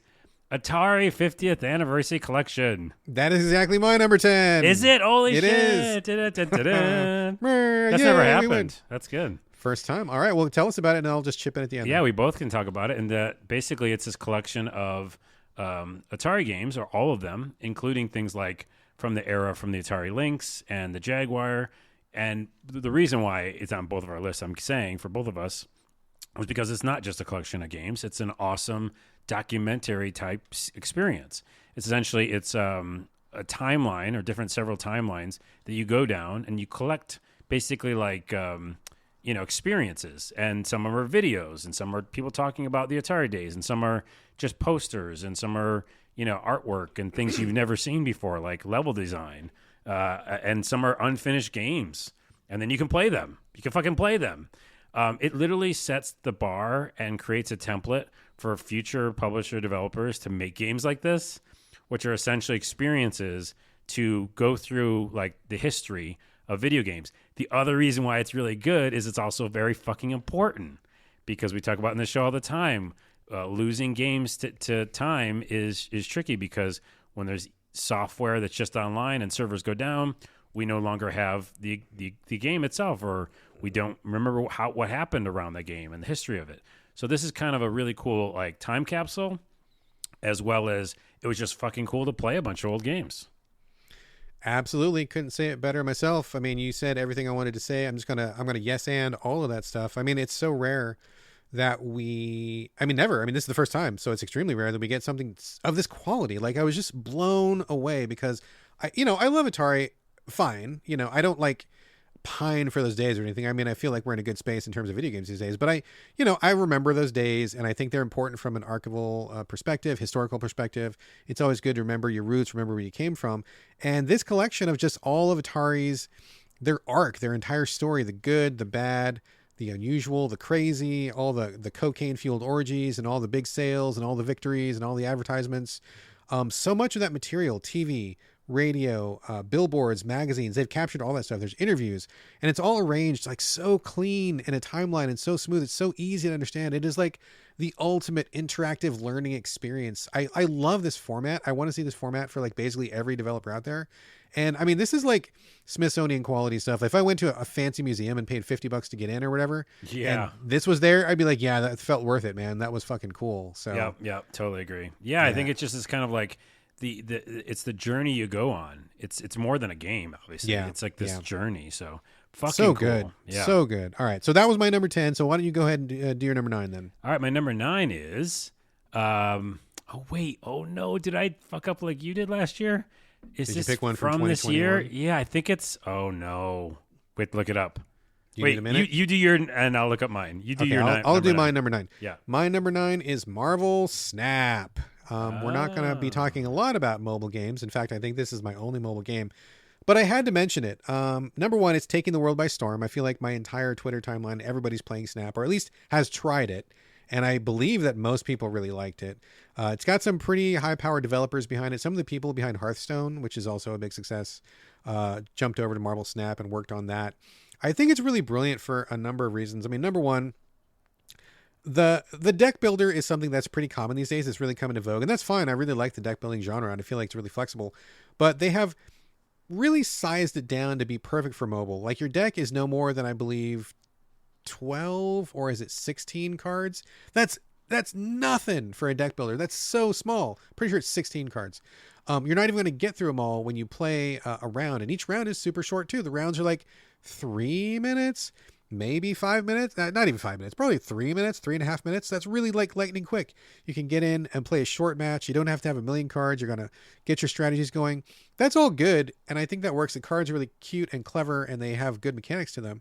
But the thing that really makes it brilliant is the battlefields. So when you play this game, there are three sections to the playboard, left, center, and right. And when you play a card, you have to choose one of those battlefields. And each battlefield changes every match. So, like, for example, you can have a deck that is totally tuned. You've got a great mechanic. Maybe it's like a Black Panther deck, or maybe you've got a Khazar deck where you're buffing little guys, or maybe you've got a big guy deck. So you've got like, Red Skull in your deck or something like that. But all that goes out the window if you get to a battlefield that like upends your strategy. And I think that's really the key to this game, because you can plan things out, you can prepare as best you can, you can try to build to have an even good powered deck. But if that battlefield comes up and it's not playing to your strengths, it just throws your whole strategy out the window, and you have to like all of a sudden like re-strategize, do the best that you can. Or maybe you get lucky and you get a battlefield that completely like reinforces your strategy. I've had that happen to me yesterday where I was playing a match and this guy had a little a buff deck where he had these creatures that were buffing other creatures. Fine enough, and I have no problem fighting those on my own, but he got a really lucky battlefield that basically like octupled the power of his buffs, and so he just like steamrolled the fuck out of me. And it was just like a one-off, right? Like it just happened that he had the right deck on the right battlefield on the right day. And it's not like that every time. You can't plan for that. So I think the battlefields, keeping it fresh, is really the key to that game working, which is brilliant. And it just means you never know what you're going to get. You always got to stay on your toes. It's kind of like a deck building roguelike, but not roguelike in the sense that other roguelikes are. It's just kind of like what is life going to throw at me right now? And I love that variety. I think it's really cool. The only downside I will say, and it's not even really a downside, but the monetization is just completely whack in this game. But it's good because you don't need to monetize anything. Like I have only put in maybe $10 because I bought the season pass for a couple of unlocks. No big deal. But like you don't, it's not really pay to win because there's a lot of factors that stop you from winning, but it's so strange because it feels like sometimes the game doesn't even want you to pay anything, and you can play for a long time without putting anything in and have a really satisfying, really positive experience with putting in no money. But then when you get to the monetization, the prices are so bananas. It's like $50 for something or $300 for something. And I'm like, are you nuts? Like, what is going on with you guys? I want to give them money because I want their people to be able to feed their families. I want them to keep making more Snap. I want them to keep their jobs, and free games are not free. They got to make money somehow. These are human beings that need to live on Earth. They gotta eat, right? They got to pay their electric bill. And I want to give them money, but the money they're asking for is so fucking whack that I don't want to give them that money. I want them to give me like, a $5 buy-in, a $10 buy-in. Yeah. If I'm feeling really fancy, maybe a $20 buy-in and get something really cool. But like $100, $300, like get the fuck out of here. Well, but that sounds like Diablo Immortal. You know what I mean? maybe. It's Yeah, like, well, maybe. I didn't give them any money, right? But you finished, and yeah. I finished it, right? So yeah. So maybe this is the same situation where it's like I had a great experience. I only put in like $10. I think I could have put in $0 and still had a wonderful time with it. It's not begging me for money, but the monetization is whack. But other than that, this is a great game, great mechanics, great design, great mobile game. If this didn't have the Marvel license, of which I'm a fan, but if this was just like Space Bugs or Clowns at a Circus or whatever, I would still play this game because the game rocks. Like it's really, really fun. Yeah. And the Marvel thing is just icing on top of that. And if you don't like Marvel, still check it out just to see what this game is about, because I think this is a wonderful design. Yeah, I think it seems like a lot of people have positive things to say about it. But yeah, it's that monetization part. But we're not doing that negative because that is the old list. The Moving things that on. we didn't like about it. But yeah, it seems like it's done really well. So did you And- find out the details on your game? And my number 9 is okay to be on the list. Oh, good. And I'll tell you why. There's an asterisk next to it. It's Vampire Survivors. All right, Vampire Survivors. That one is also on my list, but it's at a different number. Okay. Oh, geez. Okay. I think we both loved it, and I'll say the reasons why I loved it, and then I'll tell you about. Well, let me first tell you the issue I had with it. So Okay. I've been playing this for a while, longer than you, because I played it in early access. Yeah, I remember that. That was last year. Wait. Now it is last year. I'm sorry. That was 2021. That was 2 years ago. Right. So 2021, I was playing it, and that's why I felt like it was on this list. It actually came out, though, this year in October. Yeah, it did release. So yeah, it qualifies. It for qualifies. Okay, cool. But I have been playing it for a fuck long time, and then I showed you. I probably brought it to you on the show, I guess. Sure. You did. And then then Game Pass got it and stuff. So yeah, what is this game? It's a 16-bit, twin stick shooter, but it's just so much more than that. It's this perfect level of flow that you get from this game that I love, which is that you take out a million enemies, you keep upgrading yourself. It's all these kind of single runs, very roguelike that way. But then when you're finished, you always get stuff. Like you can always go to the shop and buy things. You always feel like you're progressing, which I think is great. And it just is a fucking joy to play. Like, it's so addictive. It's the definition of addictive to me, where you just basically like want to just jump back in and mow down more enemies and see how far you can get. And then you can actually beat a level. Because in the beginning, when I was playing early access, we were like, does this ever end? because no one knew, right? Which is this brand new game, and I don't think the developer even knew back then. yeah, I think maybe it didn't end. I don't know, but yeah, they added more. They added DLC now recently. I think it's a great game to still play to check out now. But yeah, you liked it too. It's fucking great. It is great. I'm going to reserve my comments because we're going to be coming to it a little bit later on in the list. So Okay. We'll circle back here. I say it's just not higher up on the list because I didn't spend enough time with it. Like, and also I think it's that asterisk and the fact that I've been playing it since last year, right? So that has to, I think, change it a bit for me. Oh, exactly. Yeah. Because I just played it for so long. So now that it's like kind of people are just experiencing it on the Game Pass and DLC, I'm sure people will love it even more now. But I really still liked it. It's on my list. Yeah, It's a huge experience from this year for me. That's exactly why I like to play games when they are done, because I don't like that feeling of I kind of started it and I kind of like it, but then it's not finished, and then you come back to it and it's kind of changed, and maybe you got to restart, and like the whole that I don't know, but I mean that's not for everybody, but for me personally, that kind of burns me out. So I like to just get the finished version, and I did experience just the finished version, so that's probably why it's much higher on my list than yours. But we'll get to it in a minute. All right. Since we kind of jumbled order, just keep going, Carlos. What's your number 8? Oh, okay. Cult of the Lamb. Oh, okay. Dun, dun, dun, dun, dun, on your disappointment list. Yeah. The reasons why, and I've already mentioned on the show, so I won't go too far into it, is basically it's one of the only roguelikes I enjoy. That's a pretty big statement. I generally have a harder time liking roguelikes because of that not progress feeling. Yeah. If they don't do progression right, then I'm out, and I'll be out in 2 seconds, because if I don't want to basically go over and over dying a bunch of times. That's not fun for me. So this is so great in my opinion, and I think that you also recognize, and even when you're talking about it earlier, is that it does this progression that's different. It's a totally different take, which is you have a sim building area. You have a little town. The graphics, immediately I'm already in. I also played this, by the way, early access. I just remembered. Yet it's still on my list. And even though I played it early, I played the full version of it, and it did that perfect pairing of comedy, like it's all this like dark stuff, but it's done really cute, and then kind of a dark humor of like when people die, you've got to like bury them and incinerate them and do weird things. And then at the same time, even though I go on these little runs that are short runs, and yes, I had an issue with some of the weapon stuff being random, but to me, they were just always fun. Like I never had any frustration with it because they were such short runs, and a lot of roguelikes I play, it's like, can you beat it? You can't? Okay, go back to the beginning. This is like, can you beat this little section and there's a boss? Oh, you didn't? Maybe try it again. Oh, you did the second time. Okay, that's it. And you got what you needed, because the smaller steps was pretty brilliant. Yeah. Smaller steps, and then also it's smaller steps towards a single player kind of goal, right? Because there are like big bosses you've got to take out, and there's a story part that you got to get, and then you get like story beats, right, and little dialogue. And then when you go back to your sim town, you feel like you fucking progressed just there. Like this game could have just been the sim part, and I would have played it. Yeah. So that's why it's on my list, because it just did all these parts different that I wasn't expecting. Again, expectations. And it was a roguelike at the same time. And I beat the fucker. And, for me, being a roguelike is, I think, I don't know, like being a Souls game. Really hard for me. I thoroughly loved it. Like, I can't say anything negative about it. Besides, sometimes the weapons being random sucked, but that's it. The fact that you actually finished it, and that is a roguelike, that says a lot right there. I mean, that should be a big statement right there. Yeah, exactly. Right on. All right, cool. Let me go to my number 8, Card Shark. Played it on the Switch, coming from Devolver, I'm pretty sure it was. Wait, what's this game? I gotta look this up.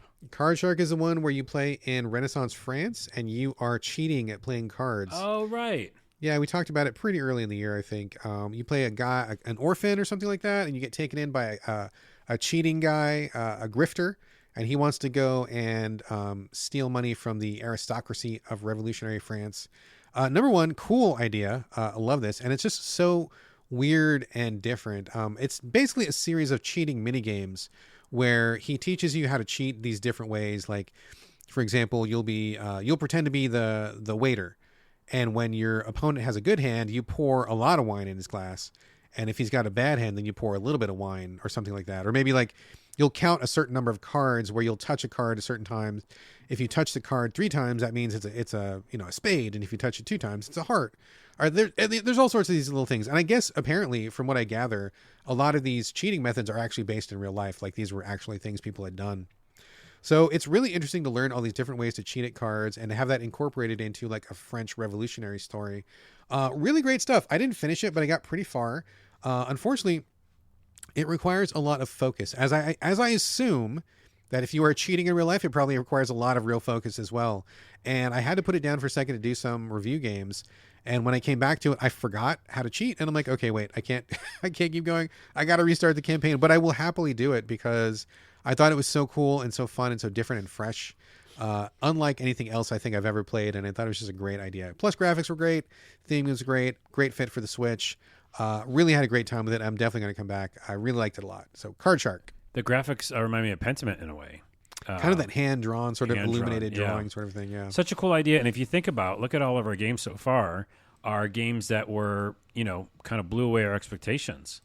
Atari 50, didn't even expect it. Yep. Vampire Survivors, on paper, it's like, it could be boring, right? It's 16-bit style. I would never predict it'd be so fun. Yeah. Cult of the Lamb for me, roguelike, I'm usually out. And I was like, what the fuck? So I don't know. Interesting. And then what was your other one? The card game, too. Another card game. Card Shark, yeah. That came out of nowhere. That's just so weird. So, okay.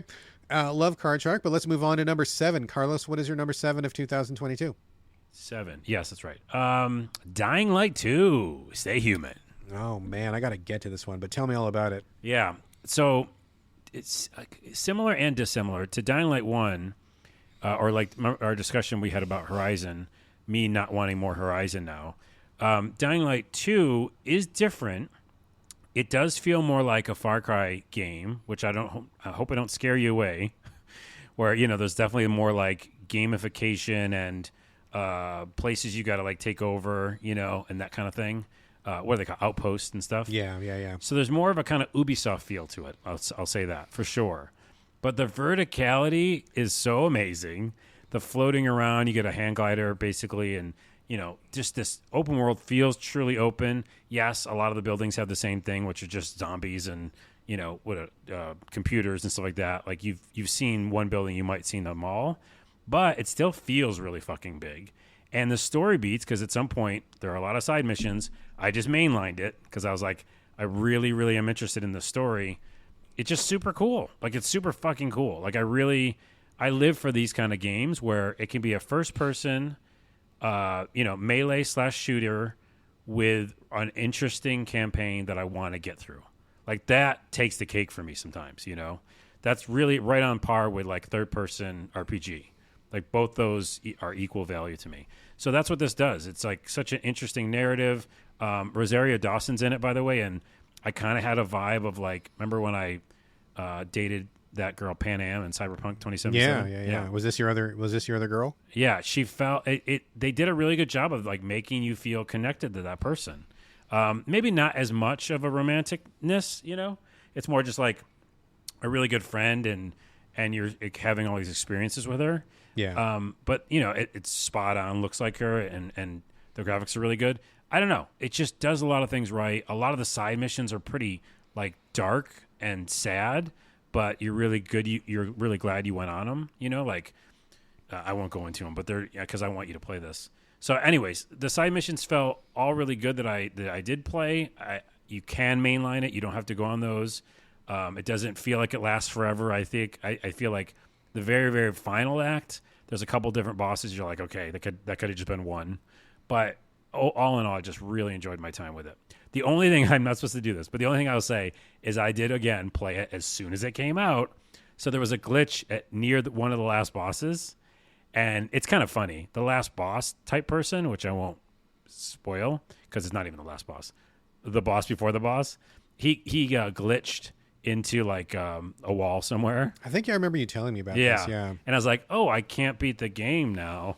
And I just went back and shut the game off and cried and went to bed. No.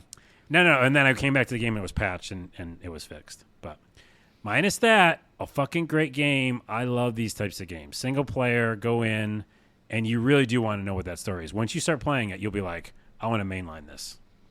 Well, I loved the first Dying Light, like I said earlier in the show, and I did mean to get to this one. I think it's probably very possible that this would have been on my top 10 if I had time for it, but it hit at a time when I was really overwhelmed with other games, and I just kept thinking I was going to get to it and going to get to it, and then the moment kind of passed, and then another game came up, and then, just the reviewer lifestyle, the podcast lifestyle, like sometimes it's very fast paced. And if you're going to play 300 games a year, that means you got to move pretty quickly. So I hope to get to it pretty soon. I bought it and I have it. And now that we're just wrapping up 2022, hopefully the fingers crossed quiet period in January and February will give me some time to get around to some of those ones that I didn't get to. But this is definitely on my list for sure. Well, not February. February is one of the biggest Februarys we have, I think, this year. Damn it. Yeah. Okay. So January, you should play it because I think I better hurt the fuck up. If you mainline it, and again, don't go on too many of the side quests, it's not super long, and I think you'd really enjoy it. All right. Okay, my number 7, RPG Time: The Legend of Right. Oh, all right. Yeah, this is a little passion project from, I believe, a single guy who worked on it for like 7 or 8 years in his spare time. And it shows. It shows because it's really smart. It's got a very laser-focused vision. Basically, this is... how do you even describe it? It is basically like if you were a kid in junior high and you had a college-ruled notebook and you wanted to run your own little made-up D&D campaign, what would that look like? And the entire game is like set in a notebook. Everything in it is like drawings and stickers and construction paper and stuff. And so every time you get to a new level, he like turns the page. And as you go through each level, like if you kill a guy, he erases it with his eraser. Your life is a tape measure. And so when you gain points, he pulls out the tape measure a little further. When you lose points, he scooches the tape measure back in. There's little tokens and stuff. It's all stuff that you could make as a junior high schooler. It's all like paper and pencils and pens and markers and pipe cleaners and clay and all that stuff. The whole look of it just captures this moment in time that I certainly went through a phase. I don't know if you went through a phase, but I bet a lot of people out there went through a similar phase where you're a young person, you don't have everything you need, but you've got imagination and you've got energy and you've got enthusiasm and you have fun doing things like this in school or at your home on your off time with your buddies or something. And it really captures that golden shining moment of childhood. But at the same time, it is also a commentary on RPGs. It's a commentary on game design. It's a commentary on the relationship between a game and a player. It's just really fucking brilliant. Like on every level, everything is just so smart and so on point. And it's a crime. It is a crime, a legal crime that not more people haven't played this game because this game deserves to be celebrated, and I think it is so fucking amazing. I need more people to play this game. Yeah. So I'm playing it on PlayStation. I think it's great. It's a good fit there. I think it's on every platform, although I would say get a bigger screen because some of these screens are so detailed. I don't think that they're going to show up properly on a Switch. Yeah, you're going to appreciate it. But man, worth your time. If you listen to the show, if you listen to me, if you give a damn about anything that I say, this game is worth your time. I won't poo-poo anything, but I remember liking it a lot and having a couple little issues with it. But you talking about it again so highly, I'm going to go back to it. Man, because I brought it to the show. I think you brought did. it I think you played it first. Yeah, and there's a lot to like here, and it's back to our unique thing, right? Totally unique, totally weird, and totally blew me out of the water. Like I wasn't expecting it at all. I'll say this though, and I didn't mention this when we talked about it last time, but when I was a kid, I would draw in my notebooks like a lot of kids, and I did this thing that I don't know if anyone's ever done, so I'm going to say it on the podcast, where I would draw like, so some two forces, right? So like good guys and bad guys or whatever. I just look at the hero versus the enemy or something. And I draw the map, right? And then the hero or the hero forces on the left and the, bad on the right. And then I would shoot, like I'd shoot each other, right? But the shooting would be a line with a pen. And so like it would I would count it as like almost like a video game where like when it shot, I would draw a line and then I'd draw an explosion. And then am I losing you? No, I'm rapt attention. I'm okay, and imagining this in my mind. And then the enemy would have to shoot back. And basically I like started adding up the explosion things, which I kind of did randomly, to see if like how much land mass was left. It was almost like a land war. And I would basically make these little stories that were happening because of like how much land is left. And it was almost like a video game in a way. I mean, that sounds like DLC for this game. That would fit right in. You just draw lines and explosion, draw another line, explosion. I don't know if anyone had ever done that, but it was a huge thing for me. I had many notebooks of that. Many notebooks. I did. I mean, that sounds fun. That sounds like exactly the kind of thing that you would do at that age. And that spirit, that energy, that enthusiasm you're using to describe your game is what's captured There you in go. The Legend of Ride. It's that same kind of vibe. So I should have the ad for it. Jeez Louise. Man. Get me on there. Dodge Roll Marketing. Dodge Roll Marketing. There you go. Number 6. You're 6. Go. It's you. You are. What is your 6, Carlos? And then we'll get to the top 5. Oh my goodness. We're almost there. This one is. Oh, I love this game so much. I just wish there was more of it. Right now, there isn't any DLC. Valkyrie Elysium. Oh, okay. I was wondering if you were going to bring this one to the show. Yes. So Valkyrie Profile, a bunch of other. I think there's a couple of other spin-off games. That is an old school style game. This is a new style third-person action RPG. So it's definitely changing the way it was in the past, which Valkyrie Lenneth, or Profile Lenneth, just released, by the way. And I have a copy of it because I bought the digital version. That is definitely like a turn-based game with some action elements. But this, Valkyrie Elysium, is just run around, hit things, do a million combos, and it's just really fun. And you remember I brought it to the show as the demo, could not get enough of the demo. I played the shit out of that thing. Yeah, you play that thing back and forth. Yeah, I beat the demo or whatever it is. And even though my progress did not save, I still bought the full game when it came out.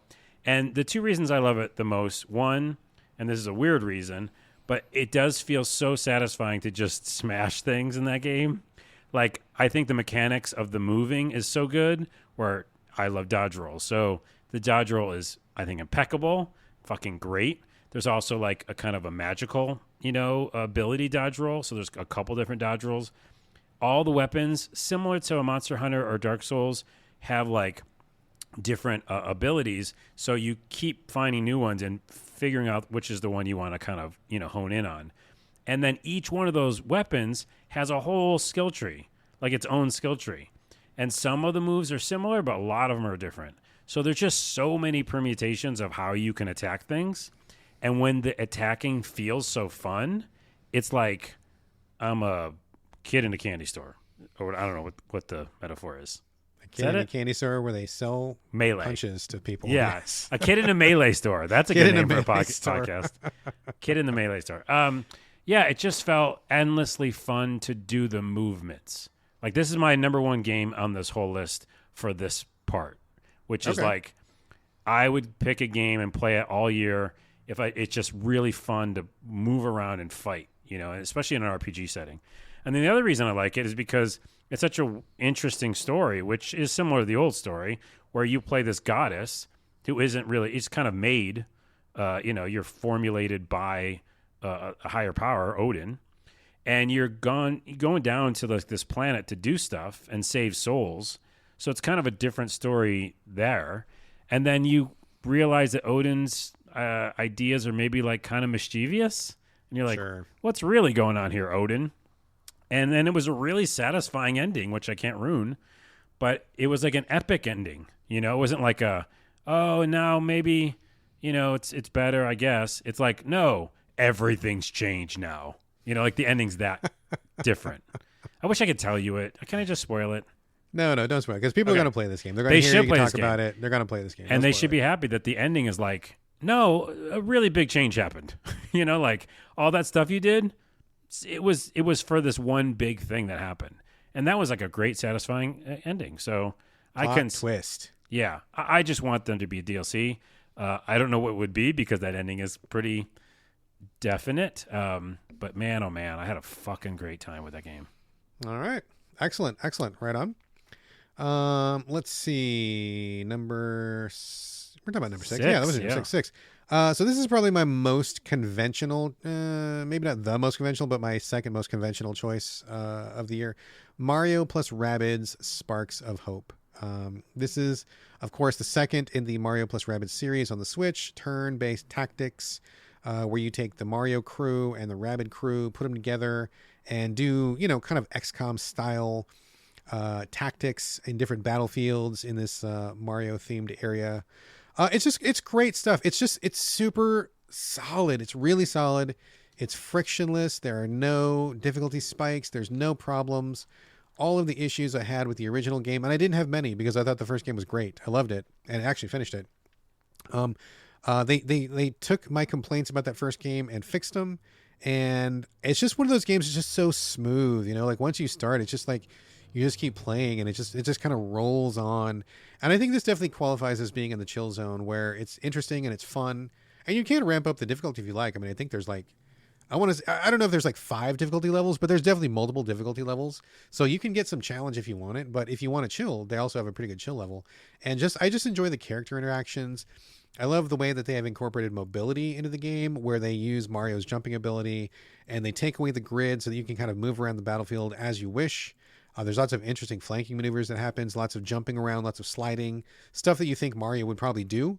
And they incorporate that rather than like bolting him to like a grid, which wouldn't really make a lot of sense. It would probably work, but I think what they've done is actually much more true to the Mario spirit. It's just really, it's beautiful, runs great on the Switch. I think it's entertaining.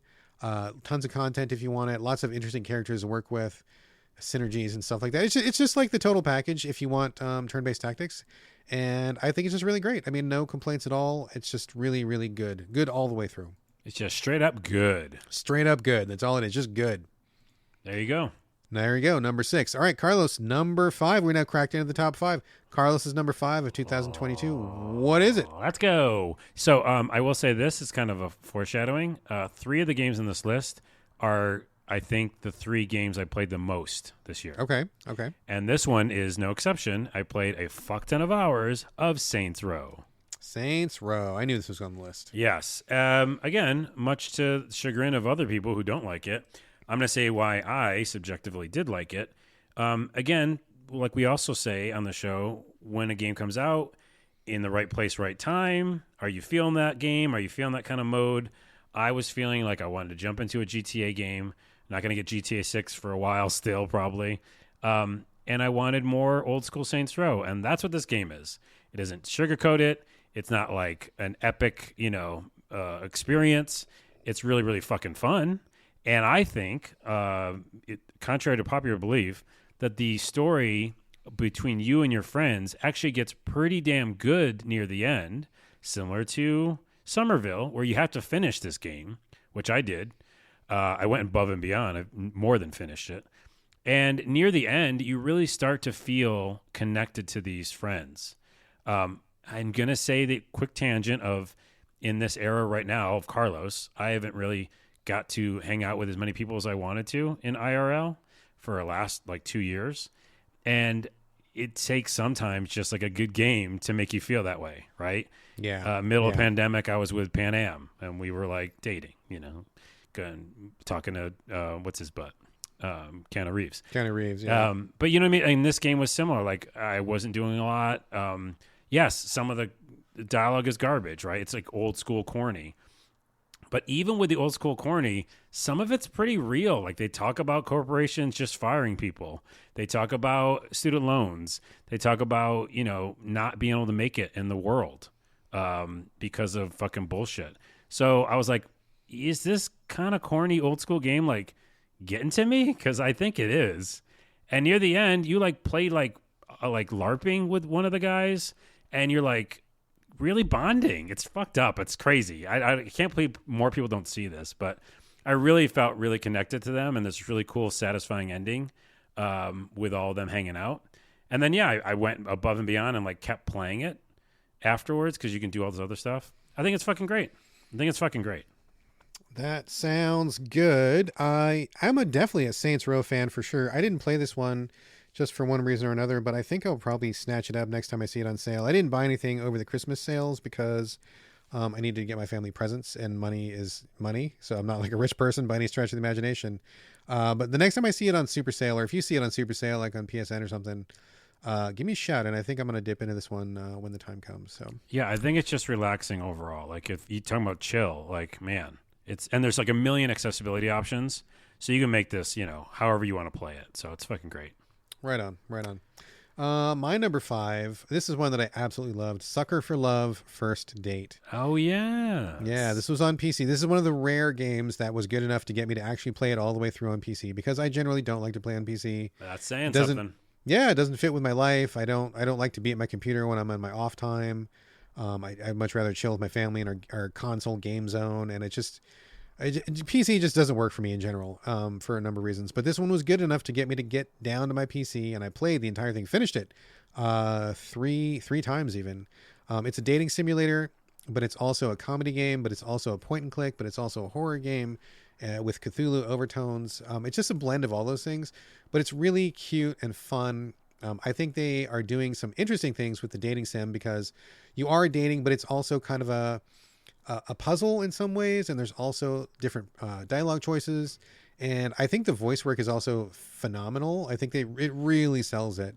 The first girl, I guess, that you go on a date with, who's also like a cosmic entity, her name is Lynetta, and she looks like Cthulhu's little sister, tentacles and green wings and stuff. I fell in love with her. I thought she was so cute and so fun, and I just loved hanging out with her. I thought that was like the best.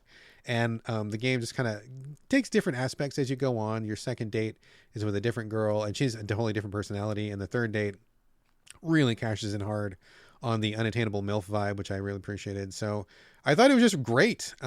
This game is also, I will say, age appropriate. There's no nudity. There's no triple X content. I think it's a perfect candidate if they were to do that. Be happy to kick them $5 for that, but that's not one of the choices. So if you're interested, but you don't want to play a porn game, this is not a porn game by any stretch of the imagination. It is just like a lighthearted dating sim game. There's definitely some horny elements to it, but it's nothing explicit. And some horror elements. I mean, there's some parts that are pretty kind of creepy. There's definitely some creepy stuff. There's some horror. So I think it was just really cool. Another one of those games that kind of pushes the envelope, kind of like the Council that I mentioned, which isn't even from this year. I don't know why I keep bringing it up, but it's a great game. And also, or like Legend of Two Books, where it kind of pushes point and click forward. I feel like Sucker for Love kind of pushed the dating sim forward. It is a dating sim, but it also feels not at all like a dating sim. It shows you what else a dating sim can be.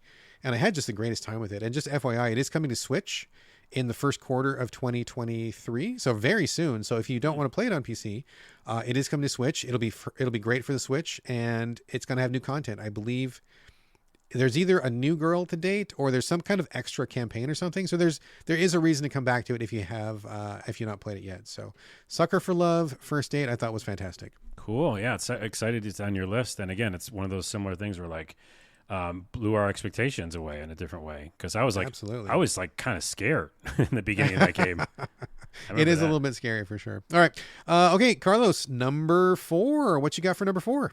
Well, these are probably going to be easy to call out for now, I think, or you'll know which ones they are. But right. Star Ocean, Divine Force. Okay, all right, got to put it on the list. I spent, I don't know, crazy amount of hours in that game. Beat it, then kept playing it for a while, even though the ending is so long. I'll say the negative up front real quick is that it is super long. A couple of main reasons I liked it. One, it's third-person action RPG, so that's going to get me in.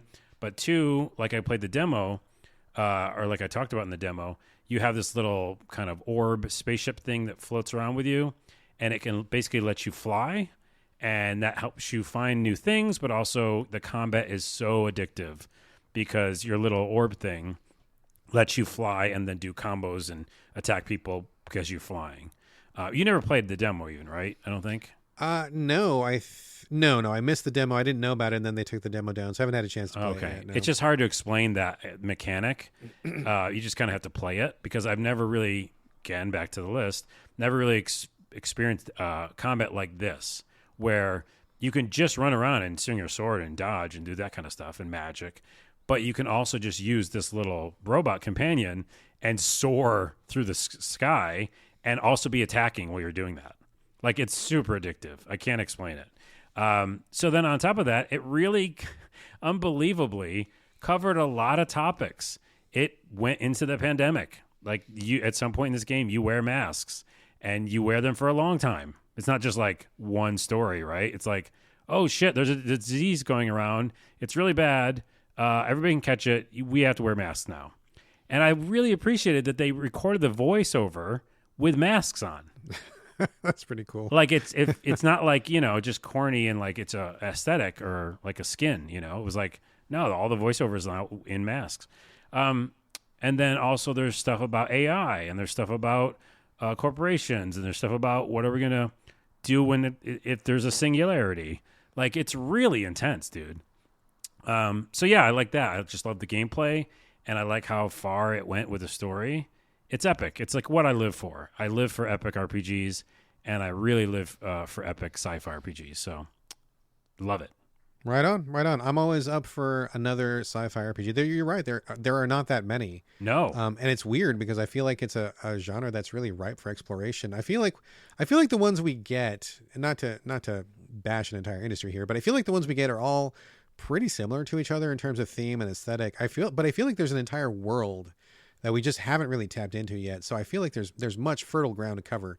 So I would strongly encourage any developers listening, and I know they all listen to the show, please do a sci-fi RPG and do something a little left of center. Like, I would love to explore that ground more. So. Well, and the thing is, real quick, that you just thought of is that when you do sci-fi RPGs, you're allowed to like tackle topics that are more modern, right? Exactly. Yeah. Because they were able to do those things we just talked about because of the modern stuff that's in there. Like, people from our time period and our reality, or whatever you want to call this, is we know about the advancement of AI, and we're thinking about that now. We're like, it's on top of our mind, right? And so this game can tackle that, but like a Zelda can't, right? Yeah. And that's what I'm saying. Yeah. Yeah, and really that's one of the strengths of sci-fi in general anyway. I mean, sci-fi has always been used for discussion of current topics, of current fears, political issues that you can't maybe discuss easily if you were to just discuss them straight out. And so it's always been a great way to couch those talking points. So I'm glad to see that this game carries that forward. I mean, that's absolutely in the sci-fi tradition. So exactly. Great job. Number 4, maybe a little controversial for you, perhaps. Grime, Colors of Rot. I picked that as my number 4 for the year. I played this because you brought it to the show. So this I know. Is I feel fault. proud. I feel proud. It's I don't feel bad. Inspired I feel me. proud. Yeah. It inspired me. I jumped into it and I clicked with it, and I got to be honest, man. I could not put this game down until I finished. I did finish it a couple days ago. I just played it all the way through and went back in and got some of the secrets and stuff and got some extra weapons, just fucked around for a little while, which really says a lot because I with all these games that I played this year, very few did I bother to finish, and even fewer did I bother to fuck around with once I finished them. Like, that's a very small number. So I thought Grime was great. I mean, I loved the themes. I think the opening cinematic is really interesting and bizarre, but then when you finally come full circle, it makes perfect sense. And I really loved the story that it told. Although it does take some cues from Souls in that the story is not exactly straightforward. I feel like it was way more understandable and really approachable. And by the time I rolled credits, I'm like, yeah, I know what's going on. I got it. I know what's happening here, which is something that I can't say for other Souls likes. So I appreciated that. I felt like the controls were dialed in. I felt like the graphics were great. A lot of like weird stone / bioorganic kind of weird imagery. There's some humor. There's a couple of really fucking awesome levels where something unexpected happens. There's tons of secrets. I'm not a big secret hound, but if you like secrets, this game has like secrets falling out of its ass. So many secrets in this game. And there's also just like a really good implementation of platforming. I mean, this game really does it all. And it really bucked my expectations. Again, coming back to the overarching, the arcing, whichever. There's an arc in there somewhere.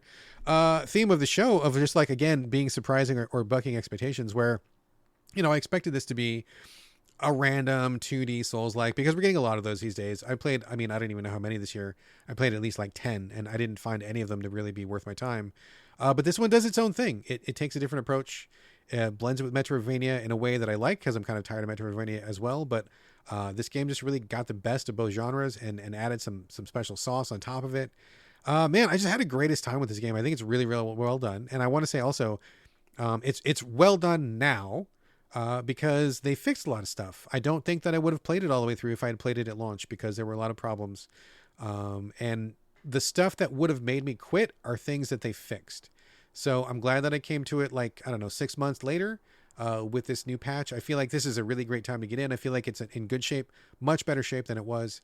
And I had just the best time with it. So if you want a 2D Souls-like / Metroidvania, I feel like this is really the one that is worthy of your time this year. It feels good. Like, I remember, like, both of us have brought games to the show, and then other people, the other person likes it a lot, Yeah. And I'm like, yeah. oh, I feel like a proud Papa in a way. The kid grew up and became Game of the Year. There it is. He brought it to the show and he just thrived. Yeah. Exactly. All right, so that was Grime, Colors of Rot. There you go.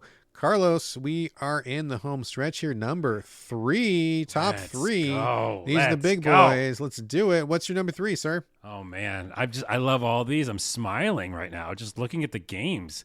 Like that's crazy. That means I really like them. I like all these like so much. It's High on Life. Okay. All right. High on Life. All right. Good. Good pick. If you don't know what this is, it's Justin Roiland, one of the co-creators of Rick and Morty. He has a company called Squanch Games. They made Trover Saves the Universe, Accounting, Accounting Plus. So many really good games that are comedy based. I do comedy kind of like for a living. It's really fucking hard. It's hard to make people laugh.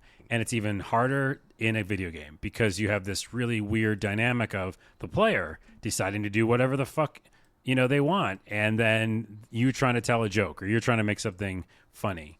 I think Justin does a really good job of it. Now this is again, if you like that humor and Justin's humor, then you're gonna love this fucking game. If you don't, you might not.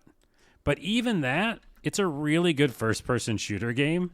I don't think you played it yet either, right? No, I haven't, but my son dipped into it. He said he really liked the comedy a lot. He said it was really funny. So the comedy's great. I think even if you don't like Justin stuff wholeheartedly or like super fan, it's still really good. I'll say 2 other reasons why. But the combat itself is like fucking fun. Like you get these guns that are talking guns, and each one is a different voice actor. I won't spoil it, but like they're really big names in the comedy world. And it's just cool as shit to have them, say these different things. It's hard not to talk too long about this, but like everything you do in the game, those little guns can say something. If you have a certain gun out at a certain mission at a certain time, they'll say something.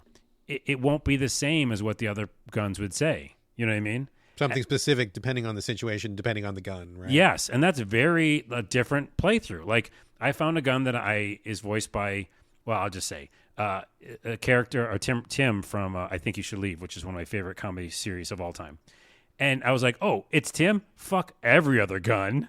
I want to hear exactly what he would say for the rest of the game. And that's what I did. So my playthrough was with him, right? Because I wanted his humor. And then which weapon is he? He's just a big gun that shoots little babies out of it, and the little baby aliens all like die after a while, but they go attack the enemies and then they die. So he's like, it's tragic, really. But anyways, let's shoot more of them. So anyways, it's fucking great. And then at some point, they make you have to have certain guns for certain parts, but it's just a really weird, funny game. I don't want to say too much about it, but the other reason I love it is because, specific to me, I know of YouTuber Joel Haver, who's featured in this game. So Joel, if you followed him on YouTube and you know who he is, I think he's brilliant. He's really funny. He's honest. He makes a lot of weird shit. And he's not only voice acting in this, but he has a lot of little cartoons in it. So you just go up to a TV and watch one of his shorts. Fucking great, dude. This game is so funny, smart. It does some really cool things at the end, and it's a satisfying ending. And when you beat it, you can go back to the game, and it knows that you beat it. That's one of my I love when that things happens, that I hate, right? Yeah. It's like, oh, yeah, you beat the game? Good for you, fucker, or whatever. Like, keep playing, I guess, if you want, And you can, and I did. I kept playing to do things I didn't do. And I like when that happens. I like when people recognize what you've done. I think that's pretty yes. Cool. And the reason I went back, by the way, is there's like 4 full-length movies in this game, like B movies. Yeah. And one of them is an unlockable that you don't even have to beat the game. I went back just now and beat it, like found the unlockable.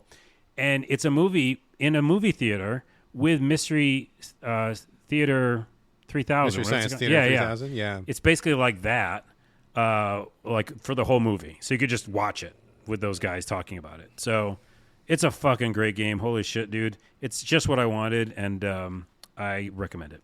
Right on. I downloaded it off of Game Pass. I haven't got to it yet, but I'll dip in. I don't know if that's my style or not, but I'll give it a shot, especially since it's free, quote unquote free, on Game Pass. Yeah, I don't think it's your humor, but I'm just saying maybe it will be. But You never know. You never know. It's really fun. Like the mechanics themselves are super fun. So. All right, my number 3 is one that you've already mentioned, Vampire Survivors. This was number 3 for me. Yeah, so you talked about it a little bit. I'll just quickly add, this was really, again, surprising, unexpected. I looked at screenshots of this, and I'm like, that looks kind of boring. I don't understand why people are so excited about it, but I kept hearing about it over and over and over and over, and everybody that talked about it was raving, and so I felt like I had to give it a shot. And I knew it was coming to console. Oh, man, you don't even want to know how many times I emailed the PR rep. I feel bad for that dude, where I'm like, bro, console, what's up? And he's like, later. And then all of a sudden he's like, it's here. Kind of just surprised me. Well, to his credit, to your point all the time, it was early access. They were trying to get it all buttoned up, and they did. I'm glad they did, because I did not play it until the 1.0 when it came to console.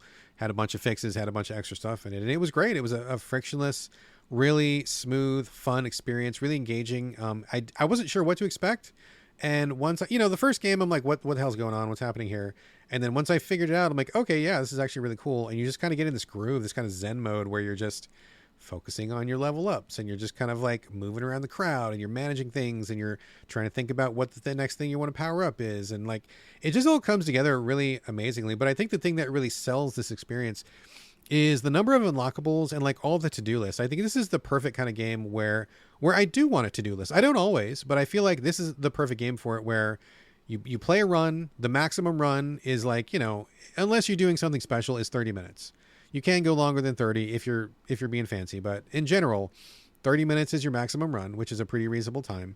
And in that period of time, I mean, if you plan it, you can check off 2, 3, 4 things off the list, and almost everything unlocks something else. And so if you like that feeling of getting a short playtime in and getting a satisfied feeling like you made some kind of progress, it's perfect for that. It's just like clockwork, where you're like, okay, I played around, I unlocked something, feel good, gonna bounce, gonna do my dishes, gonna go to work, whatever, come back, play another 30 minutes, unlocked another thing, felt good. It's the perfect like little dopamine drip, like it really kept you going. Yep. Bite size and approachable action, and the checklist was all just wonderful stuff. Also Castlevania theme, which was kind of neat. Nice to see all the little nods and stuff. So I thought it was great. I 100%ed this game. My wife also 100%ed this game. This game was a big hit at our house. We both really went for it in a big way, and I just had a great time with it. So definitely one of the surprise hits of the season, Vampire Survivors. I feel like it's pretty much a must play. Even if you don't like it, I feel like you have to at least try it, because it's just one of those games that just is such a presence this year. Yeah. And not to toot my own horn again, but you brought it to the show? Another one of my kids that made it. You did. How many kids you got? You're starting to look like Nick Cannon up here, buddy. I know. I'm glad they're all virtual. Yeah, no shit. I don't have enough money for myself. I don't think Nick Cannon has enough money for himself. You certainly wouldn't have enough money. All right, let's do number 2. We are in the home stretch. Number 2, Carlos. What is your number 2? I'm surprised. I know that one of ours is going to be the same for this then. Yes, we're going to pick the same one. Yeah, it's probably for the same spot too, I guess. No. Oh. No, mine is different. Oh, now you just told me what's happening. Okay. Well, my number 2 is Stray. Okay. The reason that's pretty high. Are you sure? It's pretty high. Am I sure? I'm 100% sure. Wait, did you do something like that before? I had to just get a little dig in there. Go ahead. Okay. Also, because I think one time you were like, I said a score one time this year, and you're like, "Are you sure that's what you want to score it?" And I was like, "Maybe." Yeah, you motherfucker. That's what I said. I might have changed it, but anyway. So Stray is a perfect example of, and the only time probably this year, maybe Valkyrie Elysium. I'll say Valkyrie Elysium and this game were the games where I was like, "Okay, this is what I think it is. This is exactly what it is when I start playing it." Right. Like I saw the trailer a long time ago and was just excited about the idea of playing a cat in a cyberpunk world, futuristic world with robots. I was like, I'm in. You take my money, just take it. And the graphics looked amazing back then in a trailer, and it could just not be the same when you play it. Sure. And also the movement. I saw the cat moving. It looked like a realistic moving cat, and I was like, wow, that looks cool. Hopefully that's not a cutscene, and that's actually the game. That's what the game's like. It's the most realistic cat simulation I've ever played. Now, that's divisive because some people don't like that. The fact that you can't, there's no jump button, there's no, running around platforming. But it's not that fucking game. It's a game where you play as a cat, you can do very few things, and so can a cat, right? If anything, you can do more things than a cat because, you definitely help attack things without spoiling too much. because you meet a little robot companion. And, there's more than a cat does. But at the same time, it's very much a cat game. It's very much what I thought from the trailer, right? That's what it was. The other reason I love it so much, back to what we said again on this list, is it's a short experience. It was, I took a little bit longer because I just like the world, but it's a shorter game. I really love the ending, and I really love the beginning. So it's like the beginning starts like in just really cool way of just simply being a cat. And then later on near the end, it's a pretty sad ending. It's miniature spoiler, but I think that's actually good. You'd want to see it. And it really kind of tells an interesting story about humanity kind of in a way. So, yeah, just all the way through, surprised by the things that I could do as a cat. I know you didn't like it as much. I'm going to put that asterisk next to it. And some people like maybe got bored or something. But for me, it fit the bill of what I wanted, right? Expectations is like, can I move around as a cat? Does it look really realistic? Is there an interesting story? If you give it time and finish it, will you like that ending of a story, which I did. And I did. So it's for me, like I said in my, what's it called? Metacritic review? Yeah, you did. You reviewed it. 10 out of 10. Like it's what I want out of a game like that. It did what I wanted. That is amazing. I got to say, you caught me by surprise with this one. I had kind of forgotten about Stray, and to see that it is your number 2. Well, I know what your number 1 is now, but yeah, I mean, it's surprising. I mean, I know a lot of people liked it. It was not my cup of tea, but I know you liked it a lot. And number 2 is saying a lot. And you did give it a 10 out of 10, which is, I mean, it's on Metacritic. You can look it up. If it's not 10 out of 10, it can't be lower in this list. I mean, think about it. Just I can really quick miniature rationalize. High in Life, I know it's going to be funny.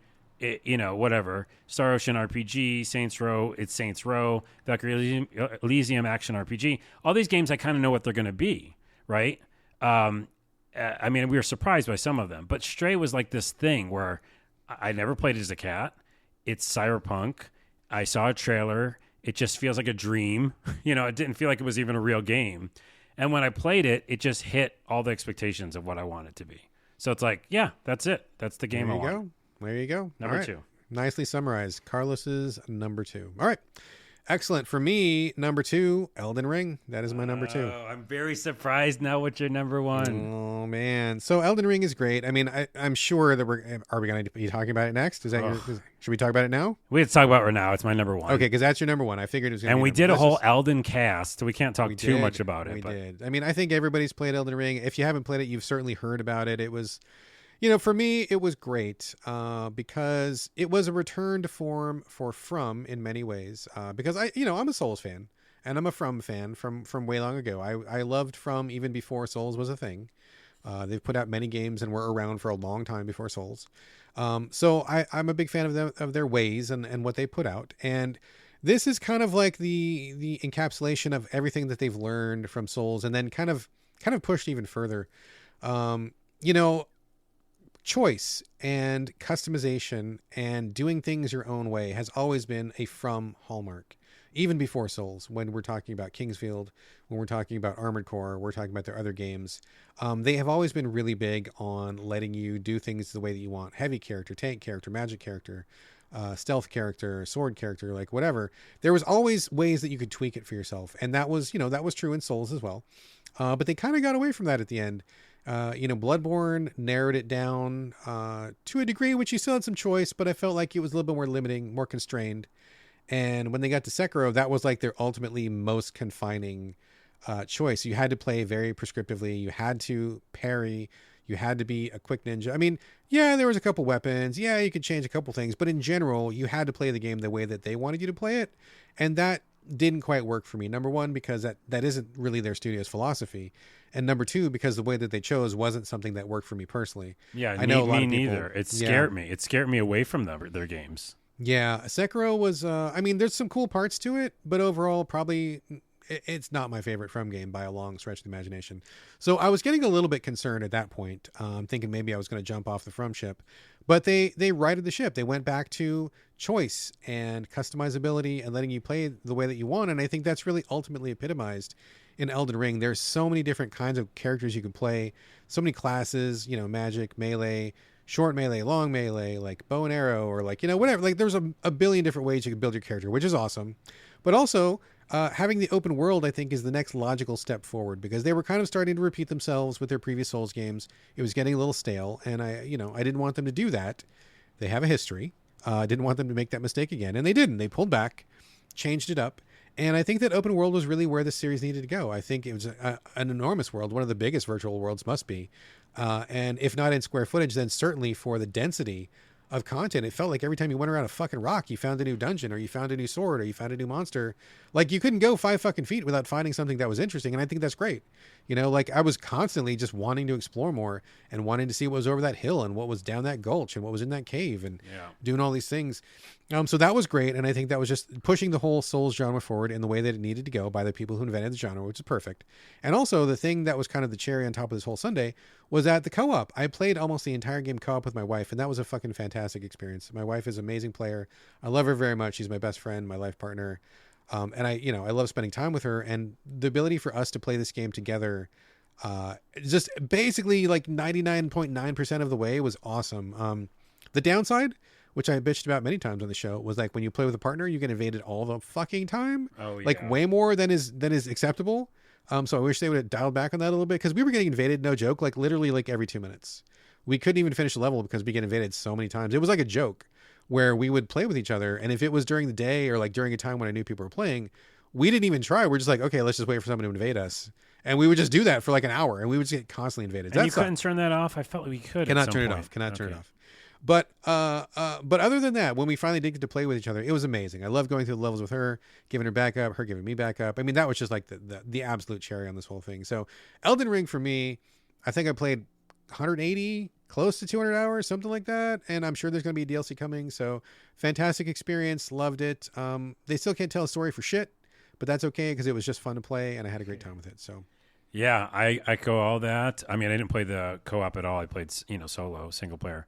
But it's I liked it for a different reason that way. I get to lose myself in the world and just be like all encompassing. I mean, this game was my all encompassing game for the year. Like every moment. We talked about it probably 6-7 times in the show. We did a whole Elden cast. I think the number one reason it was on my list also, well, not number one, but one of the bigger reasons is the fact that it was that FromSoft game that got me back, like you were saying. The open world is what I love. Mix that together with, I have enjoyed the Souls games, but I always got mad or frustrated because they are very, like, at times linear or, there's a certain way to do things at times. And I just think that because it was so much more open, it just gave me much more options to in quotes, get good or just upgrade myself or whatever. It's hard to encompass why I love it so much. Number one being that it brought me over to the Souls games, which is cool. I mean, that's just like Cult of the Lamb bringing me over to roguelikes in a way. Yeah. But secondly, it's weird glitchiness, millions of people doing different things. Have you seen you could do this? And, people talking about it, being in the zeitgeist, right? It's this like non-tangible thing, which is like playing it when everybody else is playing it. Everybody making YouTube videos and tweets and stuff like that about moments, and you not knowing, like, again, that there's a right way to play it. It's just like, hey, did you go to that place where that thing's there? And there's like, you upgrade yourself early and then you can find that sword, but all that stuff. That just was captivating to me. I was just so blown away. Like, I didn't fight any major boss for like 6 hours or something because I followed this walkthrough where you could just upgrade yourself. And so I think I talked about in the show was like when I did finally fight that first guy, like on the horse, I felt like I could handle him, a little bit, I wasn't just eating shit like what they want you to do, which is like walk up to him and die immediately. That's defeating. That feels bad. But I went this other path, didn't even go near him, went to another land, with cemeteries and stuff. And I collected a bunch of shit and upgraded myself. And then I went back to him. So I don't know. I've never felt more empowered in a game where I think I would be underpowered. And I just kept finding new shit. And also I got to say that because there was some weird, history of glitches and things that you could do that you didn't know if you were supposed to do. And We talked about this on the show, but All like the exploits and stuff. exploits are part of the game in this game. Oh yeah, for sure, for sure. They have been in Souls games, but I felt like they were epic in this one, where like I described it to you before, but just for anybody who had never heard, one of the last bosses I beat by floating in the air. I remember you told me that. And I told my wife that story. I took a horse. Oh my God, I dude, floated yes. in the air. I got past the stage that he was supposed to be on, and then it said you beat the boss, even though it's just floating in the air with a horse. I mean, I did that stuff because it was just fascinating. I just fucking love it. It's so good. Now, the only DLC that's out now is a PvP, which I don't care about. Me neither. You, the same way. I did a little bit of invasion stuff and hated it. Didn't want to fight other people and feel like it was a battle royale. But the single player part of it is just breathtaking. If there's any more DLC for single player, Dude, you know I'm in a there's second. gonna be some. There's gonna be some. Okay, well, there is. I'm going to be in a second. But this is like I want to say, life-changing game for me. I agree, dude. I It agree. really, I can't even explain it. Like, and talk about, like, on our list, a surprise. You know, if for me to be like a Souls game is going to be life-changing. But this was everything to me. Like, this was 200 hours. I still think about it to this day. Yeah, I think you really it's like this opened a door for you, right? Like this like kind of introduced you to this whole other aspect of just like how to play games, or like a different genre that you traditionally had stayed away from, and you dipped in and you found something to like, and you got a little taste of what other people were playing, and you know, like maybe you didn't find that in the previous games, but this was the doorway. And I feel like that's going to be true for a lot of people, where I mean, I would say, having been a veteran of FromSoft for as long as I've been a developer, if you've never played a Souls game, I genuinely feel like Elden Ring is the place to get in, because of all the quality of life, all the different ways you can play, the different choices you can play, how you can just mess around in the world and you're not funneled down a boss route if you don't want to be. I think this is the entry point for people who may have been interested in Souls but have been scared away or just didn't like what they saw. This is the one, I think. So I can understand why you got into it, and I'm glad that you did. You know, you got in, and if you didn't like it, that would have been fine too. But you know, you were able to find your own fun.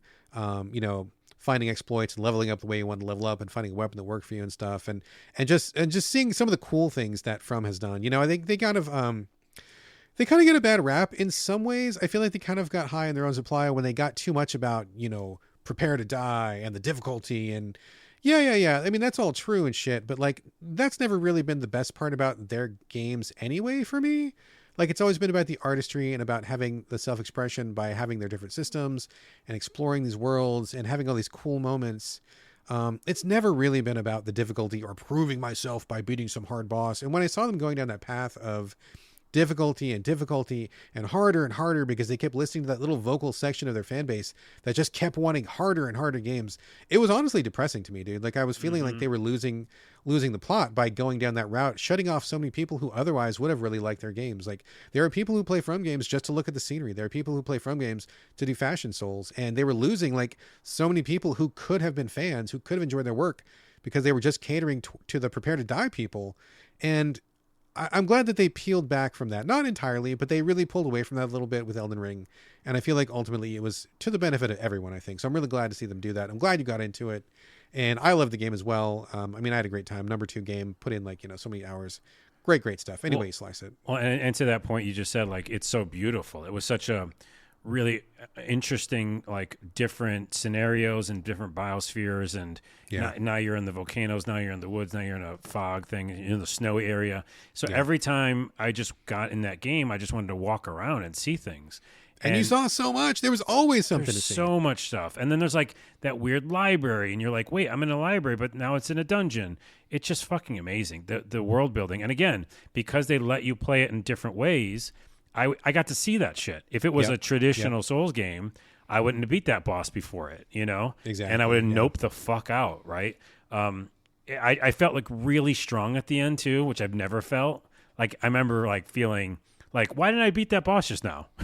Like, I should have just beat him. Like, my weapon's fucking badass and I'm good at this game. And so I felt, really proud about how strong I was. Not because I got good and just beat something that was overly difficult, but because I did it my way, and they you let could play me do the way that. that you wanted to play, and that's really the beauty of it, right? And absolutely, dude. I get that 100%, and I share that same joy. I mean, that to me is really the beauty of a From game. Is it may be challenging, but you can play the way you want to play. It's not so prescriptive. You don't have to get good in the sense that people mean it. It's just like respec, get a different sword, have a different strategy, do something that feels good to you, and then beat it that way. That's an amazing feeling. Yeah, I got some weapons at the end that just felt like these are the weapons I've always wanted to play with. You know what I mean? Like, wow. Yeah. Anyways, and I will say one more other glitch that was kind of fun. It was, and I spent 3 or 4, no, maybe a week doing it. And again, what other game would I do this that I talk about in the podcast where, yes, it's a glitch and an exploit, but it's also like, again, part of the zeitgeist and part of like, can I pull this off kind of thing, you know, which was there was this huge boss, would take forever to level and beat him. But if you jumped on these little pedestals just the right way, you could go behind him before he started, like before he became like turned on, and you could just kill him. But it took me a week, again, it could have took me a week to level up probably, maybe, whatever. But it was more fun to be like, it took me a week to just land on this one pedestal the right way to finally get behind him and kill him before he turned on. That's fun. I don't know why. To me, that was just really fun to do it that way too. Well, as long as you found the fun, man, that's all that counts. You know, that's really what games are all about, is finding your fun. And, you know, whether that's doing the pedestal jump or just beating them straight up or doing it co-op like I did. I mean, it doesn't matter. I mean, I think the real takeaway is get in this world, enjoy what it has to offer, find the fun. That's really what you got to do. That to be said, just to put it on record for Game of the Year, I beat a fucking ton of bosses just straight on normal because I was really good at that game. I also did exploits because it was funny. It was like really weird. I also played the game normally, just for the record. Oh, that last 2 bosses the boss before the last boss, I beat his ass handedly. I mean, I think it's fair to say the last couple of bosses are all bullshit in that game. I don't like those bosses. Well, the very last boss is bullshit, like 100% bullshit. The boss before that, though, I beat him really easily, dude. Yeah, it's seriously. It's like bullshit boss, good boss, and then bullshit boss is kind of that was my progression at the end of the game. Well, what's that one guy right before who with the pedestal and stuff? Right before the big other thing. I'm talking about the big wrestler guy. The wrestler guy. Oh, was he that guy? Can completely fuck off. He can fuck off, but weirdly enough, I beat him on like second try, I think. Okay. That guy gave me more trouble than 2 tries, so I will say. Oh, then that guy in between, I liked him and I beat him really easily. And then that last thing was fucking bullshit. Yeah. Agreed, yes. So we're kind of on the same page. Anyways. Okay, what's your number 1? Holy shit. Number 1 of the year, Citizen Sleeper. Sleeper for me. Wait, I have 3 kids in this race. My 3rd kid has grown up to be a successful person. Yeah, you played this game before I did, and hearing you talk about it inspired me to play it. And this is actually my game of the year by a pretty wide margin. I love Elden Ring, don't get me wrong. But Elden Ring was kind of an evolution of something that we saw before. Really well done, and I love it. I mean, again, it's my number 2. But Citizen Sleeper to me was something altogether different. It is a narrative-based game. It is an RPG. It is a sci-fi tale talking about politics and talking about life. It's talking about friendship. It's also like a dice game and a resource-based game. It's a turn-based game. It's just like a little bit of everything all mashed together, and it doesn't really seem like it would be a good experience when you look at it on paper, but when you actually play it, I found it to be a really brilliant and incisive new way of providing an experience. This is a story about you play a synthetic human, artificial human who is stowing away on a ship. You arrive at a space station at the end of the universe, and you're trying to just carve out a life for yourself. And you can do that whichever way you want to. There's many different paths you go, but it's kind of a narrative visual novel style game, which also has a lot of RPG elements. And you can approach the stories in any way that you want to, which I felt like was pretty innovative. You weren't locked into doing any one story first. You also made lots of friends. You had lots of different choices that impacted the story. And the thing that I liked about this more is it really reflected personal growth in the sense that when you arrive on the station, you don't have anything. You're just a synthetic human. You're probably going to shut down pretty soon because you don't have energy, you don't have food, you don't have a place to be. But you make these friends, you make these connections, you do these side quests, you meet people, and you slowly build up like a support network. And the further you get in the game, the stronger you are and the more resources you have. But that makes sense because just like in real life, if you have more friends, if you have a support system, if you have people you can count on, then your road is easier. Like it is a less bumpy road because you've got people that will catch you, places that can give you some rest when you need rest. I feel like everybody in the world needs a good support network. We don't all have it. I'm not going to say that my support network is anywhere near as good as the one I had in Citizen Sleeper, but boy, I really envied what that character had. And I really appreciated that by the end of the game. I know one of the criticisms against this game was that it was quote unquote too easy. But to me, that's absolutely not the point. This is not supposed to be No, not a at all. difficult game. It's a story game. And by the end of the game, if you're playing this, it should be easy because you've got so many friends. You've got so many people who are interested in your welfare. You got people who are supporting you, and you should have resources. You should have a safety net. You should have the ability to make choices and determine your own outcome. So many interesting things happening in this game on so many levels, so many issues. There's like the real world. There's like the internet that you can go in. That's kind of like a little cyberspace. There's the politics of low income people versus high income people. There's the politics of who makes the rules in space. I mean, there's so many things to chew on. It was just really, really thought provoking. I really got attached to these characters. And once I went through every single story, I maxed out the game as much as I could, except for the DLC. There's, I think, one more piece of DLC coming, and I'm going to wait till that drops before I go through it all. And I will go through that. But when I played the main game, I did all the stories, everything that I could find, everything that was there. And once I did that, I felt really satisfied because you can end the game at any point. Like, I think there's like 16 endings, and you can get one ending and just be like, I'm good, and be done. And that's a legit ending. But I wanted more, right? I wanted to meet more people. I wanted to do more things. And that was really, it felt like I was living this life on this station. I felt like I had my adventure with this person. Now they're a good friend. I can go back and visit them anytime. But now I'm going to meet some new people, and I'm going to have this other adventure, and I'm going to expand my social network, and I'm going to meet these other events. And by the time I did everything, I had like literally 16 chances to end the game, and I never wanted to end the game because I wanted to still be on the station. It felt like I was building my life. And then after I'd done everything, finished everything, there was literally nothing left to do.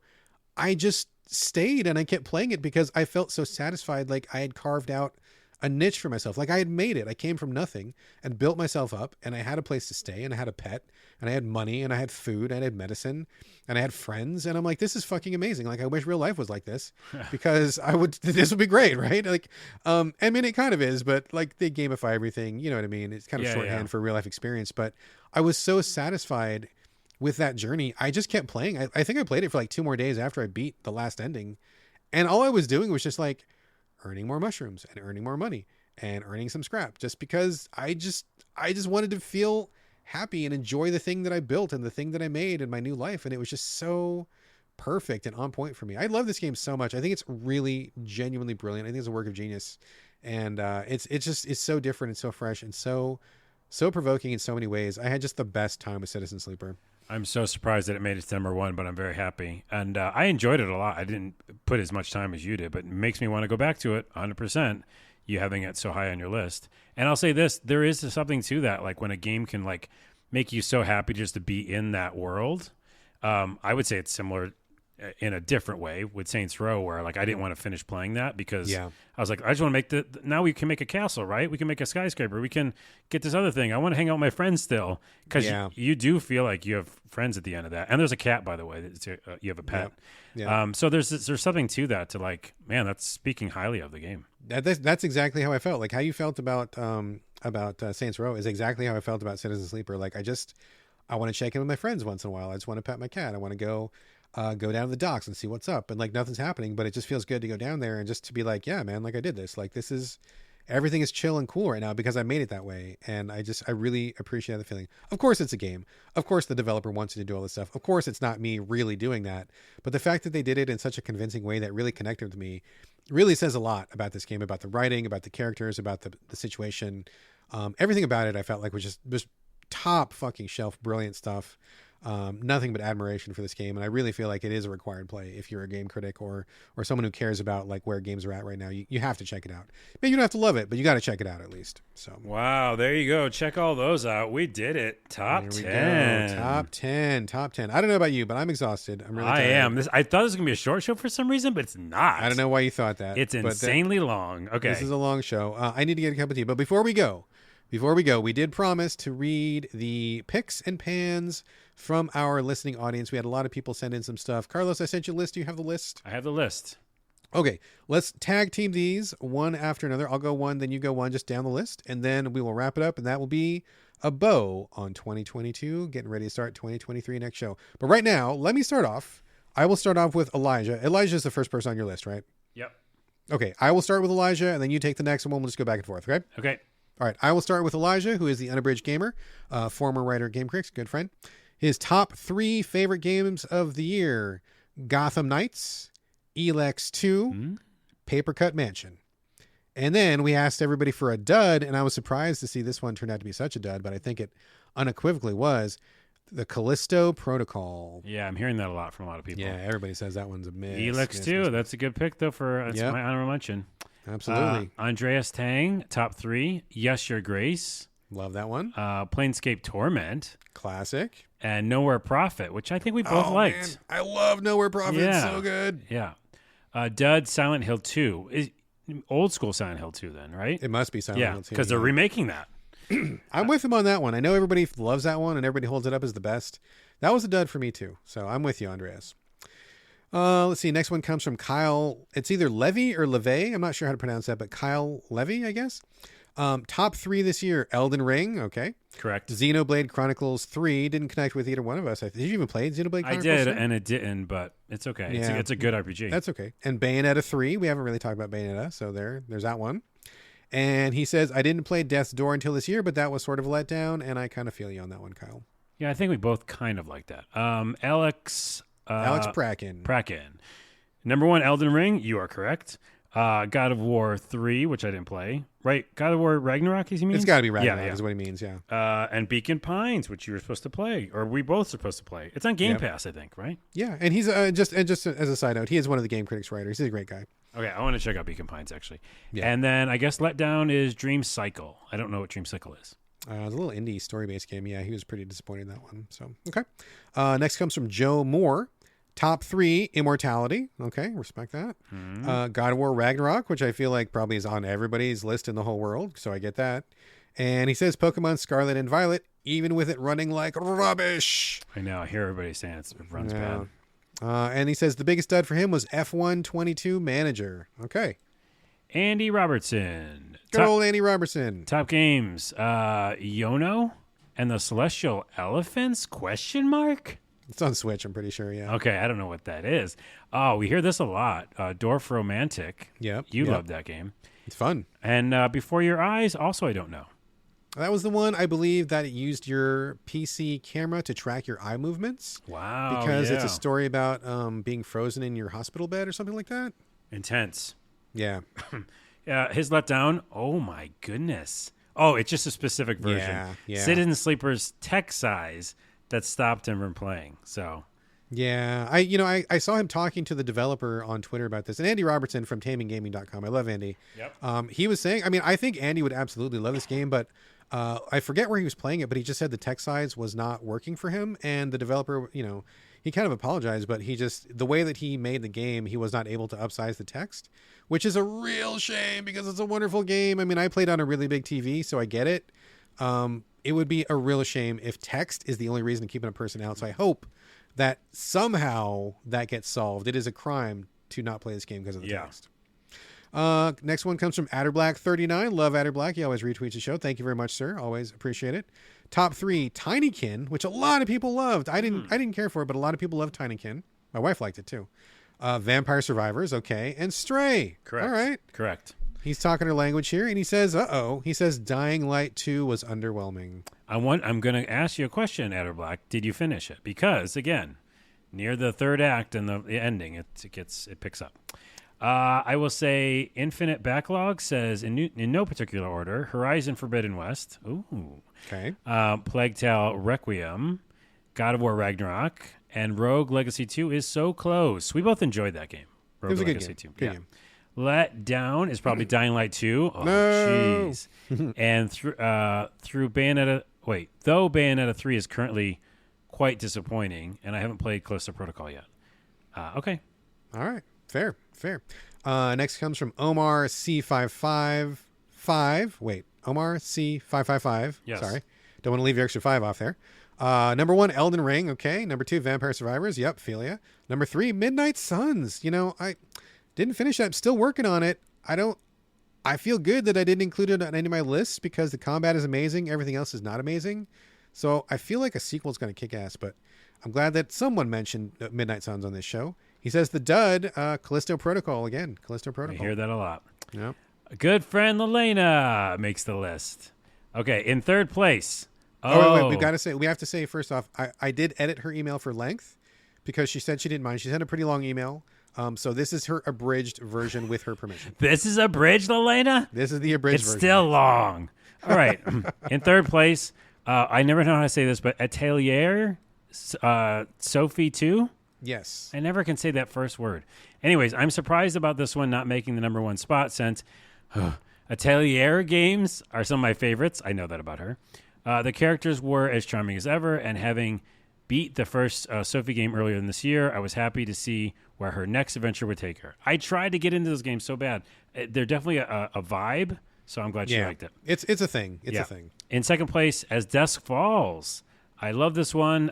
Great nail biter from beginning to end. The story had a way of making you feel empathetic to most of the characters. I agree with that. Even though some were complete a-holes on the surface. That's a good pick. That's a solid pick. That is true, and that's a good pick. My number one pick, Triangle Strategy. This game was excellent. I won't consider myself an expert on tactics games, but I do like them.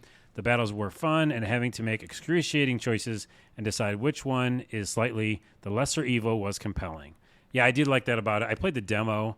I do like those games, and good pick. All right. Biggest letdown. And I agree with her wholeheartedly. We had a conversation about this offline. Made in Abyss. We both kind of were watching the anime, and she says, I don't watch a ton of anime, but I watched and loved Made in Abyss. I agree. Why the developer made a game for fans, but force you to play a long tutorial-like gameplay mode that has you play through the anime story is beyond me. You basically replay the anime you just watched. Yeah, that's disappointing. Everyone said the second mode that unlocks is good, but I could not get through the hot mess of the first gameplay mode, and I also agree. I had that same problem. I was like, why am I playing the anime story when I just want to get to the cool survival game that you had in this? It's bullshit. I agree, Lillian. That's bullshit. That's a strange call. All right, and our final listener comment. This is from Elio Compitelli. Always a super fan. We always appreciate Elio. Writes in pretty often, so thank you very much. This one is also edited for length, just FYI. And Elio just chose what Elio chose, so even if they're not from this year, I'm just going to read them out because that's the way we roll on the show. First pick, Shadow of the Colossus, the PS3 version. It lives up to the hype. Absolutely gorgeous and sublime. Fighting Colossi is exciting, tense, but also depressing. These gigantic living buildings are just minding their own business, being huge and cute, and then here comes this dumb kid who they did nothing wrong to, and he bothers and murders them. It's an absolute piece of art. Nice. I love that description. That's really good. Next is Sable, which is one that I keep meaning to get to. Oh, it's gorgeous. Yeah, I keep meaning to get to it. It says, this little indie caught my attention during Steam Fest with a striking visual style, and it's gorgeous. Bold colors, thick outlines, simplistic aesthetics are incredible. I sometimes would just stop everything and watch the scenery. I really got to get to this one. It's really good. It says also Star Wars Squadrons. My girlfriend bought a Quest 2 when she visited the U.S. this year, so this was the year of VR for me.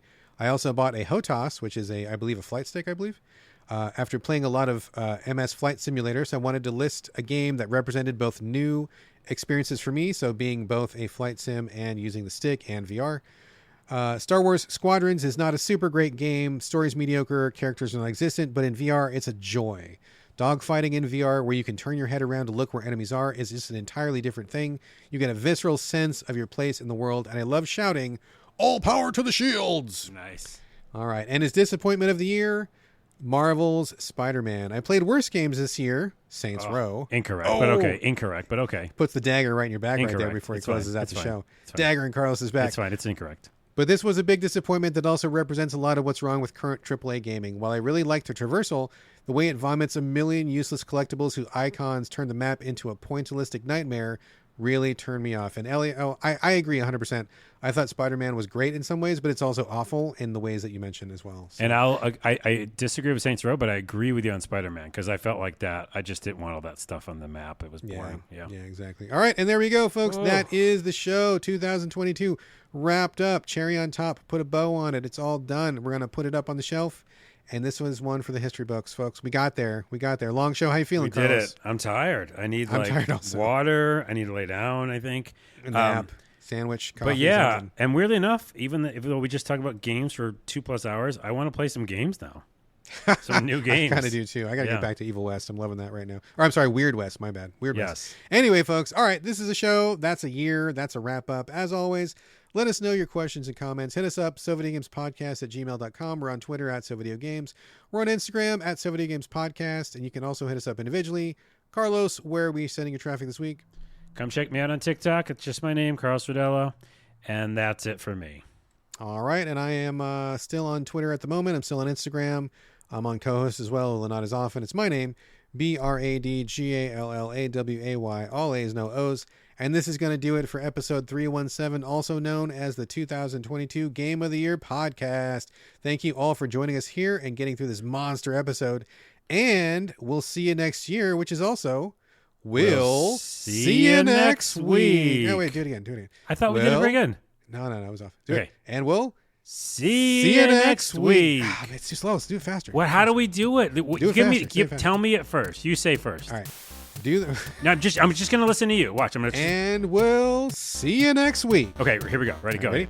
And we'll see you next week. Hey, you slowed it down. You just slowed it down. All right, folks. Bye-bye. It's over. It's over.